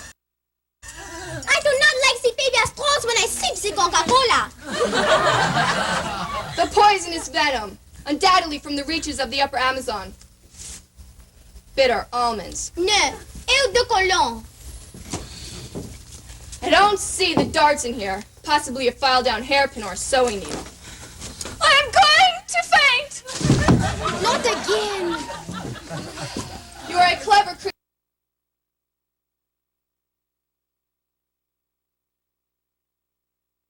Such a kind,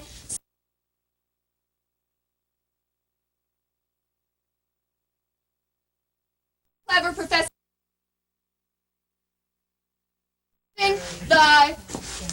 The irons. Right here. Ladies and gentlemen of the jury.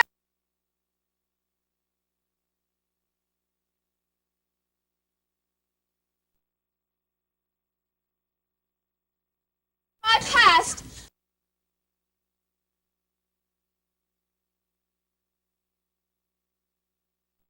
Well done, Theta, but I've already solved the case.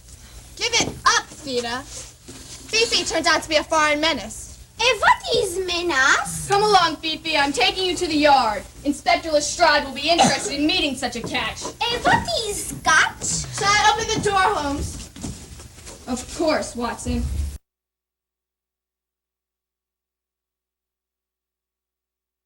You've done it again, Holmes.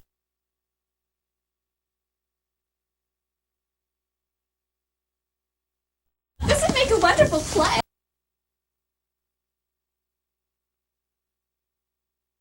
Get this thing off me! What is going on here?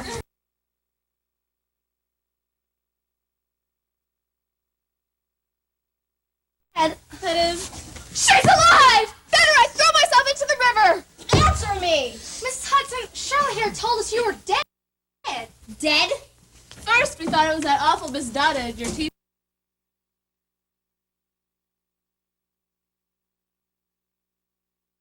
Or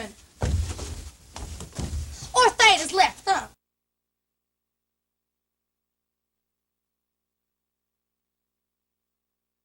Hey, Fifi did it. Fifi? Fifi did what? Shot a poison dart in your scalp, just like Tonga. Tonga? Who is Tonga? One moment, you two.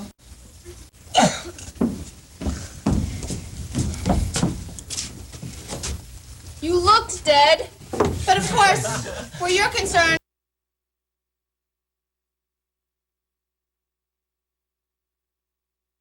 For your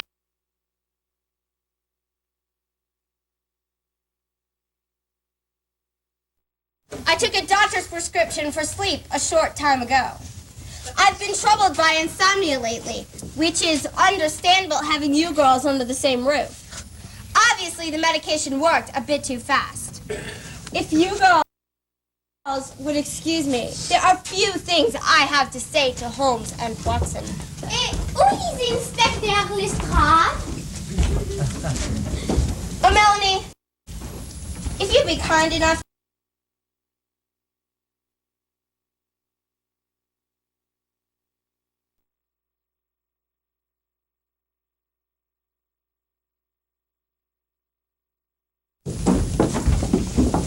I believe I've had quite enough. Shirley.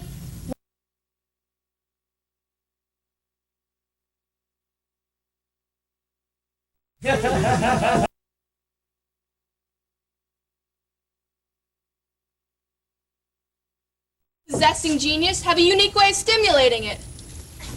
Holmes at that end. The Hounds of Baskerville.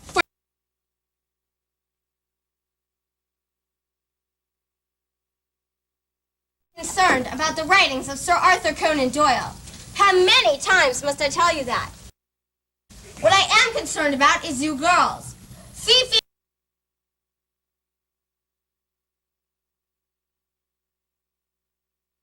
A rug over my head? Sniffles babbling about somebody named Tonga? Where will it all end? I'm going to call your father immediately, Shirley.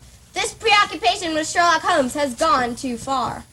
You mean you're going to use the phone?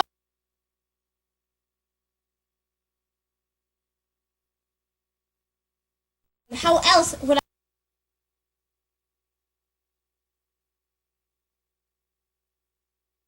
Tom, he lives about 1,000 miles away. Not far enough.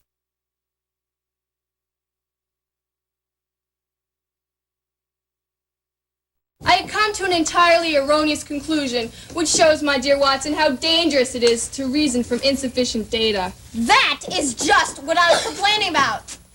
Unless you girls give me your word right this minute that you are through.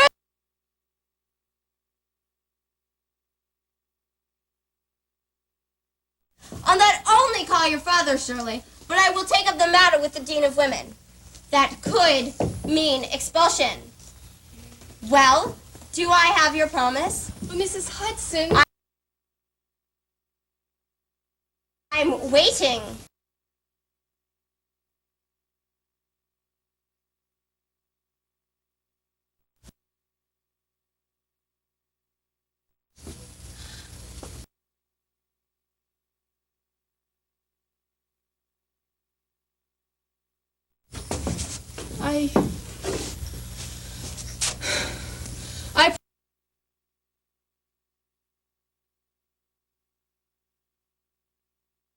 Sherlock!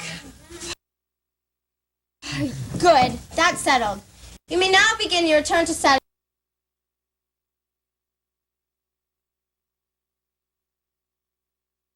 Floor where it belongs.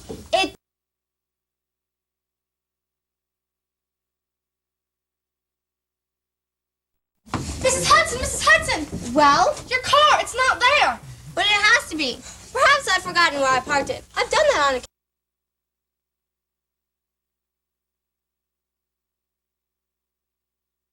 Two men drive up the street with it. You're a victim of car thieves, I declare.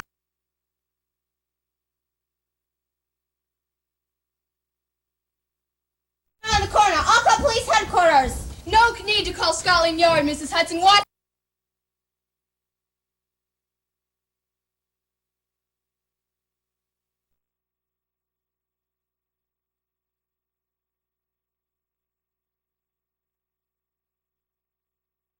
Mrs. Hudson. My promise? Come along, Watson. No time for dilly-dally. The game's afoot.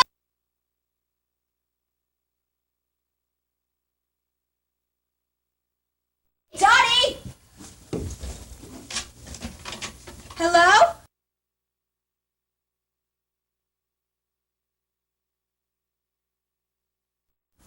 The The game's afoot, all right, but the phone's dead.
Jack, I know you're tired and I know you have a lot of things on your mind, but the rest of my life may depend on your decision, and I have to know tonight because I have to call Mr. Beckman and let him know if I can go or not.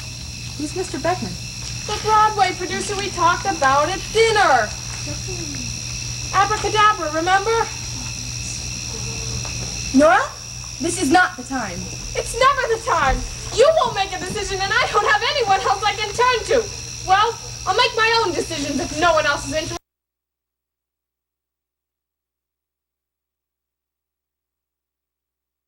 What I want to do. What's this all about? Go on out and talk to her, Jack. Let me take care of it. Nora's right. It's my decision. What are you going to tell her? That she can leave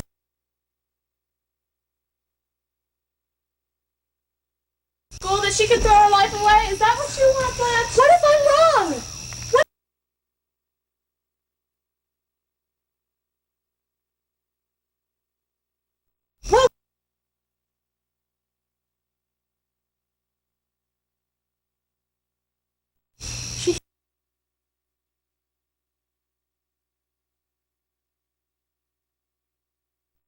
I'm her uncle, for God's sake. Jet, she doesn't need an uncle. She needs...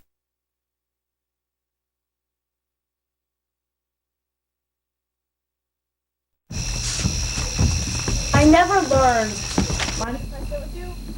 I read my life up in Dave so much. I never learned to be that.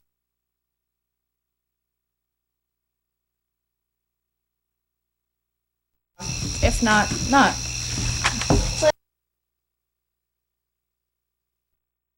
This is a family. The world does not survive without family.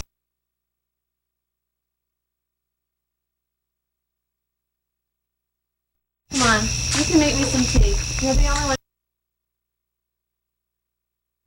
Can we take a walk down the block?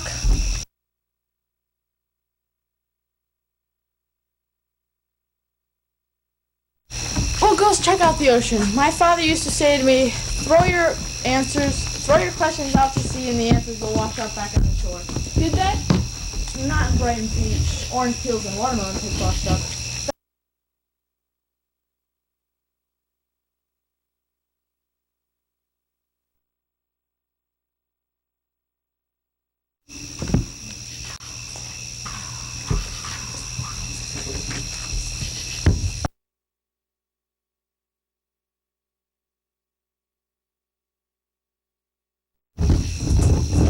Stop that, I'm trying to think. Glad I don't have your...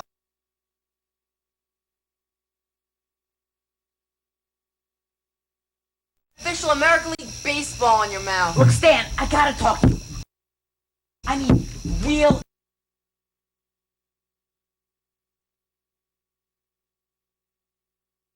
dream I had, Stan. It was about this girl. I can't tell you who it is, but she was gorgeous. Anyway,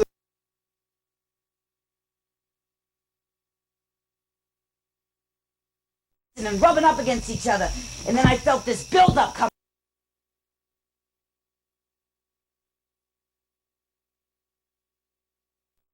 And then I felt this dam bursting like an explosion.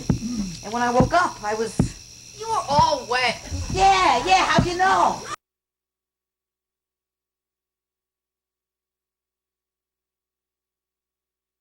Dream. I have them all the time. You do? There's nothing wrong with it. What, you never had one before? Yeah, but I slept through it. Didn't you ever try and do it with yourself? No, what do you mean? Didn't you ever try and diddle with yourself? No, never. Oh, Lonnie.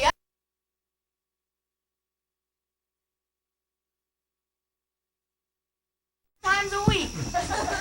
What do you mean, diddle? Back off, masturbate. You want Lori to hear you? Oh, there's nothing wrong with it. Everybody does it, especially at our age. It's natural. You know guys who do it? Every guy I know does it, except for Haskell Fleischman, the fat kid. He does it to other guys. I can't believe I am having this conversation. Where did you get this? Is it like in a medical book or something? No, it's...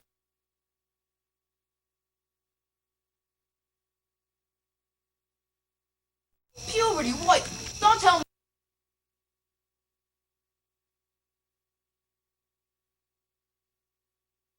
The Citadel by A.J. Cronin. He never mentioned puberty.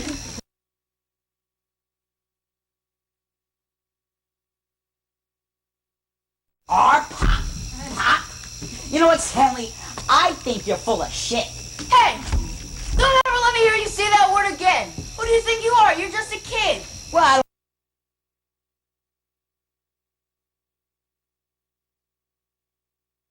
Can't say shit. Puberty is a scientific word. Shit, that's for those guys who hang around the beach. Oh my God. I can see what's going on. It was Nora. That's why you dropped your napkin 12 times at dinner. Look, Stanley, I'm in love with her. She drives me crazy. Yeah, well, let me give you a bit of advice. When you're going through puberty, don't start in with anyone else in your house. Who made that up? Hey, President Roosevelt married his cousin. Yeah, well, maybe it was a second or third cousin. But if you marry your first cousin, your babies will have 9 heads.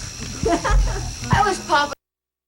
When we get back, I gotta talk to him. Yeah, but Stanley, I just want to see her naked. Just once. There's nothing wrong with that, is there? Hell no, I think...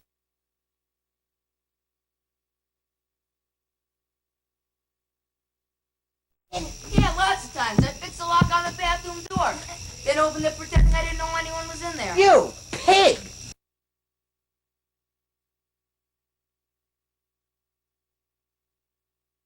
Tell you was, and I was pretty ashamed she was my first cousin. That night, I discovered that lust and guilt were very closely related. Look, I gotta wash up. Have a nice time. I don't do that!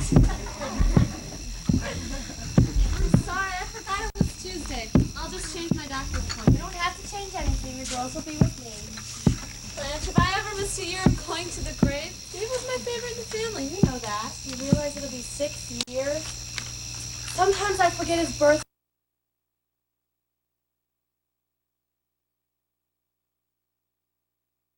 I never forget. There'll never be another one like him. Lori asks me questions about him all the time. Was he funny? What was the funniest thing he said, she asked me. Blanche? I couldn't remember. Blanche, sometimes you talk like your life is over. You're still a young woman. You're still very beautiful. You never stop spinning so much.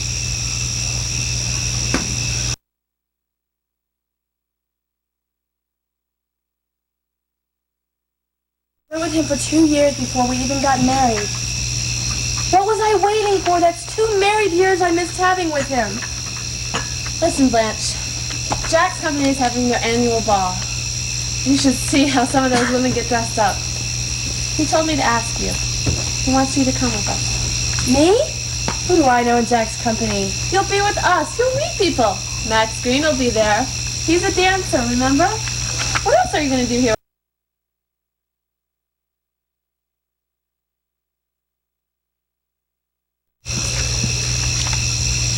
I don't have anything to wear to a thing like that. So you'll make something. Come on, Blanche. Jack knows lots of people in the garment district. He can get you whatever material you want.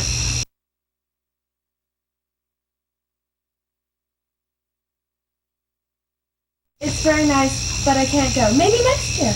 Next year you won't have your eyes all together. What are you afraid of, Blanche? David's dead. God wanted you to be dead. You'd be lying in the grave next to him. I've made plans for next Wednesday night. More important than the annual ball? I'm having dinner with someone. You're having dinner? With a man? Blanche, that's wonderful. Who is it? With Mr. Murphy.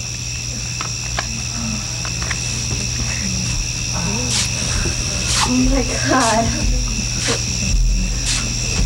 You know where he'll take you? To a saloon. That's where I'll take you. To a bar and grill. We're going to Shardov's, a Hungarian restaurant. Why do you dislike him so much? You've never even met him. Oh, I don't have to meet their kind. I just have to smell their drunken breath. I grew up with those kind on Avenue A. How many times have Stanley...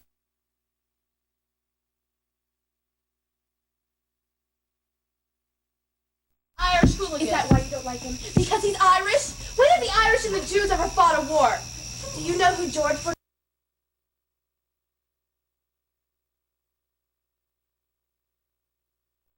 One of the most famous Irish writers in the world. What would you say if he took me to Shardov's next Wednesday night? Oh, has Mr. Murphy written a book? Tell him to bring it.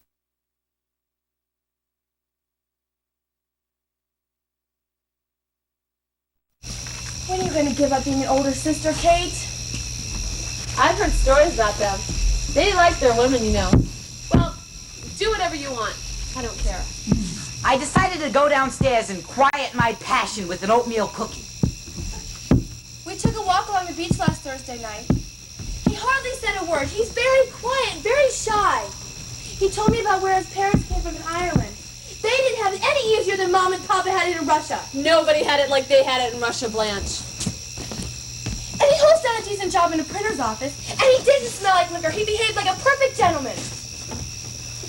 No cookies for you, Eugene, not until you finish that liver. The liver? You mean you're going to keep it in the icebox till I'm grown up? No cookies, Eugene. I just wanted a glass of water. There's water in your bathroom. Yeah, but there's toothpaste in the glass. Makes me nauseous. Look, Blanche, I don't care what you do. I'm going to bed.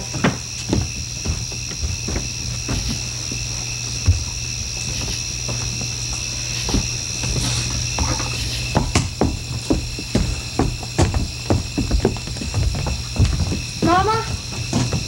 Can I see Mr. Beckman tomorrow, yes or no? What did Uncle Jack say? Doesn't matter what he said. I want an answer from you. What did he say? I said...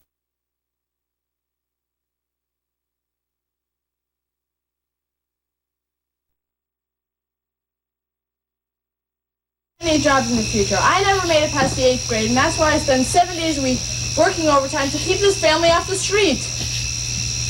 You promised to do what Uncle Jack said. He doesn't make decisions. He offers advice. I want a decision from you, Mama, please.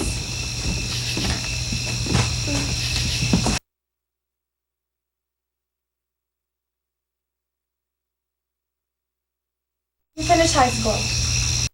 You tell Mr. Beckman you're too young. That's my decision. I see. Thanks, Uncle Jack, for your advice. I'll let you know in the morning what my decision is. Let her go, Blanche. You'll only make things worse. It seems no matter what I do, I only make things worse.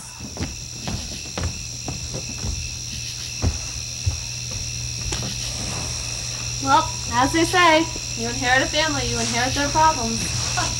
Night. Eugene, put the cookie back on the table. What cookie? The cookie in your hand, Eugene. Put it back on the table. She can smell a cookie from 10 feet away.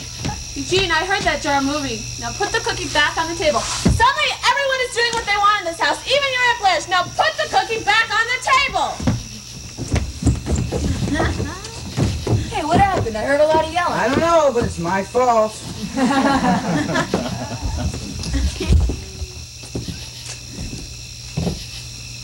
You look very tired, Jack. Maybe you should go to bed. I'll be up in a minute. Stanley, don't stay down here long with your father. I'm going to bed. Good night, Jack. Good night, Stanley. Close the door! I'm sorry. I didn't know anyone was in there.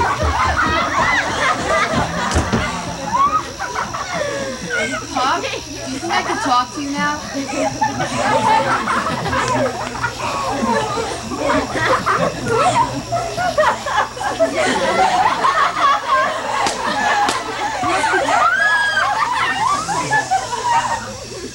Can I talk to you now, Pop? What is it?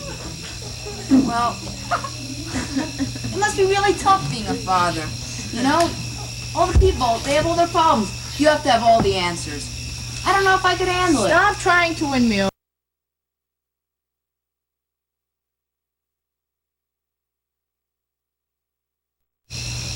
I got fired today. What? Don't get excited. Don't get crazy. Just let me explain what happened. What did you do? You came in late. You were fresh to somebody. Were you fresh to somebody? Hey, when I was 12 years old, you gave me a talk about principles, remember? All night you waited to tell me this? Well, this is about principles, Pop. How long were you going to go without telling me? Will you just sit down and let me explain it? All right. I'll hear your principles, then you'll hear mine. Okay. Well, it was all on account of Andrew, the colored guy who sweeps up. She saw me on the crapper. I don't believe it. Anyway, Stanley began his long talk about principles. It was better than Stanley. It was Abe Lincoln in Illinois. Not only was he defending principles, he was defending truth, justice, the American way. I could tell Pop must have been pretty bleary-eyed, because not only did he have to hear about Stanley's job, he also had to listen to Nora's career, Aunt Blanche's situation, Laurie's condition, my mother's problems, and on top of that, at any moment there could be a knock at the door with 37 relatives coming in from Poland. Finally, Stanley finished the story. So, either I bring in a letter of apology tomorrow at 9 o'clock, or I don't bother coming in at all. Oh, Stanley. I'm sorry, Pop. You shouldn't have swept the dirt on his shoes. I know. Especially in front of the other people. I know. He pays your salary. His money helps put food on our dining table. I know, Pop. And we don't have money to waste. Believe me when I tell you that. I believe you, Pop. Last year you were sick 3 days and he only docked you a day and a half's pay. Remember this? I remember, Pop. I know what you're getting at. On the other hand, you defended a fellow worker. That's something to be proud of. Nobody else stood up for him like that, did they? No. I was the only one. That's standing up for your principles. I know. That's why I didn't want to write the letter. I knew you'd understand. The question is, can this family afford principles right now? I know. It would make it tough. Not just on you and me, but on Blanche, Kate, Nora, Laurie. Eugene. Eugene would have to get a part-time job. Time he started using these studying books to get himself somewhere. He wants to be a writer. He wants to go to college. I wish I could have sent you. I've always been sick about that, Stanley. Well, I've made up my mind. I'm going to write the letter. I'm not saying you should. I know, but I really want to write the letter. And how will your principals feel in the morning? My principals feel better already. I just wanted your approval. That's all I really cared about. You know, Stanley, I don't think there's much in college they could teach you that you don't already know. Who do you think I learned it from? You coming to bed? No, I think I'll sit here a couple minutes. It's the only time of day I have a few minutes to myself. So how'd it go? You have to write the letter?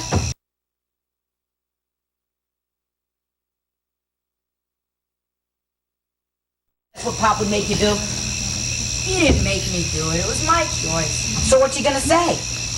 I don't know. You're good at these things. You want to help me? Well, in the old days, there were professional letter writers to do those sort of things. I'm not gonna pay you any money. I don't want money. Then what do you want? Tell me what Nora looked like naked. How horny can you get? I don't know. What's the highest score? Fine. I heard the shower running, and I waited for it to stop. Then I waited a couple seconds for the water to drip off her body. Then I slowly opened the door, pretending I didn't know anyone was in there. And she was standing right there on the mat, the towel over her head, and nothing else in the whole wide world. Slower. Tell it slower.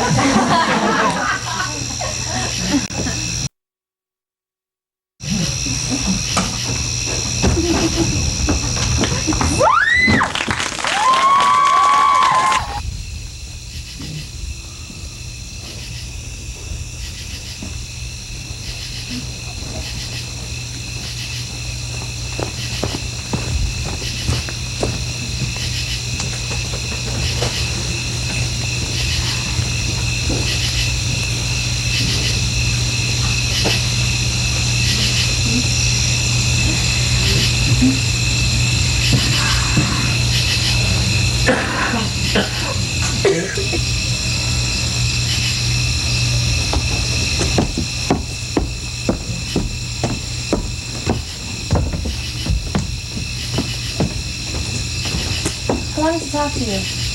Now, it's so late. I know it's late. We could have talked earlier if you hadn't come home at 12 o'clock at night. How was your dinner? I didn't go. Mr. Murphy was in an accident. Oh, I'm sorry. Is he all right? He has his problems like the rest of us. I was very upset that you left without saying goodbye. I was late. Someone was waiting for me. So was I. I'm not feeling very well. You left tonight without saying goodbye. That is something you've never done before. Can't we talk about this in the morning? I won't be here in the morning. I'm moving out tomorrow. What are you talking about? Your Aunt Kay and I had another fight tonight. We said some terrible things to each other. Things have been bottled up since we were children. I'm gonna go stay with my friend Louise in Manhattan Beach until I can find a job. Then I'll send for you and Lori. Can't believe this. You mean it's all right for you to leave us, but it isn't all right for me to leave you? I was never concerned about your leaving me. It was your future I was worrying about. It was my future. Why couldn't I have something to say about it? Maybe I was wrong. I don't know. I just want to be independent. You earn your independence. You don't take it at the expense of others. So I have to give up the one chance I may never get again. Is that it? I'm the one who has to pay for what you couldn't do with your own life. What right do you have to judge me like that? Judge you? I can't even talk to you. I don't exist to you. I have tried so hard to get close to you, but there was never any room. Whatever you had went to Daddy. And when he died, whatever was left went to... Finish what you were saying.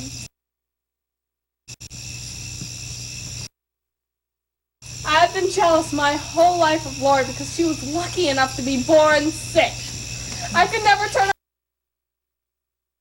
on a light at night and read because Lori was always resting. I could never have a friend over on the weekends because Lori was always resting. I used to pray afraid that I'd get some terrible disease or I'd get hit by a car and then I'd have a leg that was all twisted and crippled. And then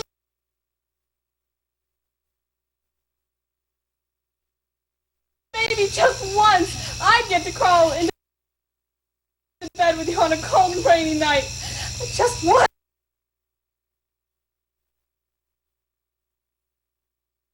I wanted it to be me. Just once. I'm not going to let you hurt me, Nora. I'm not going to let you tell me that I haven't given you every bit as much as I've given Lori.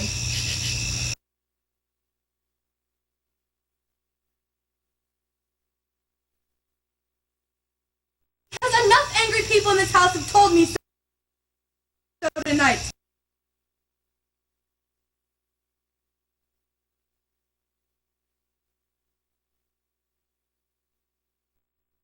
But I will not be a doormat for all the unhappiness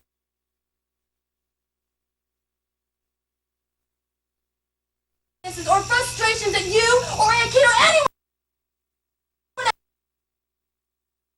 else wants to lay at my feet.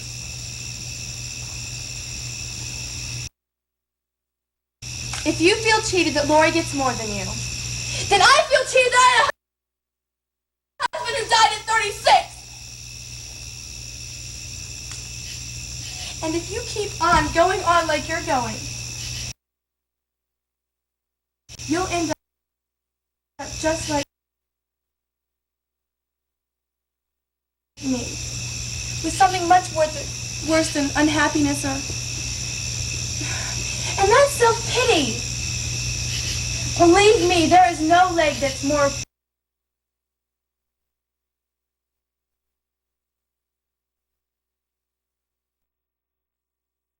than a human being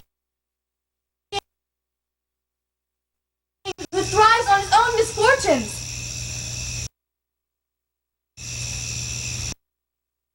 I am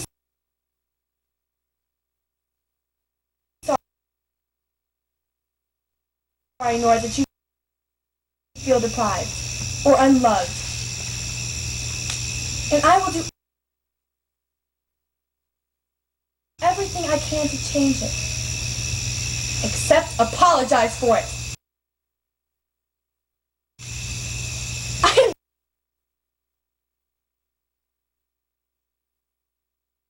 tired of apologizing.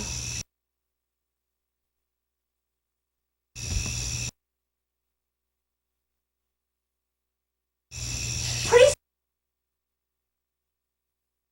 soon,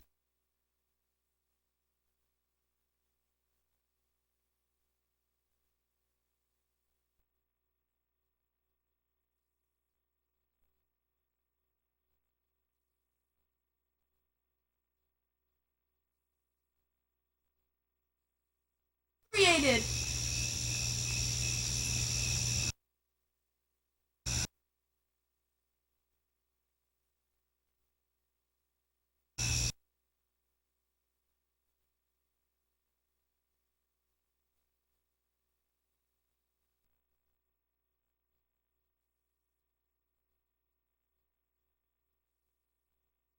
Love.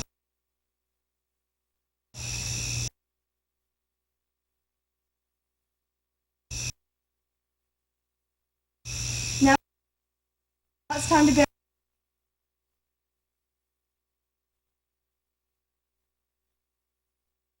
Never asked. I just asked you to love me. Nora,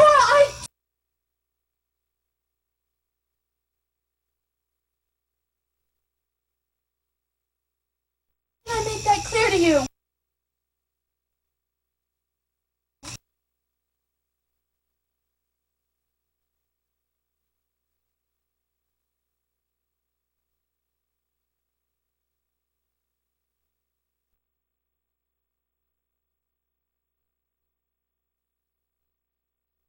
Terrible.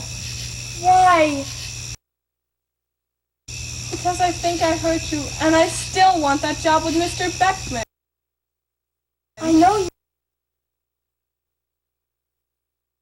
you do.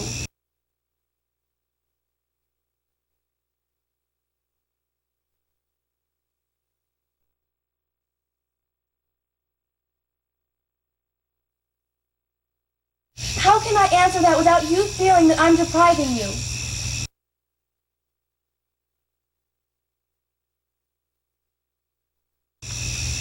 I don't know.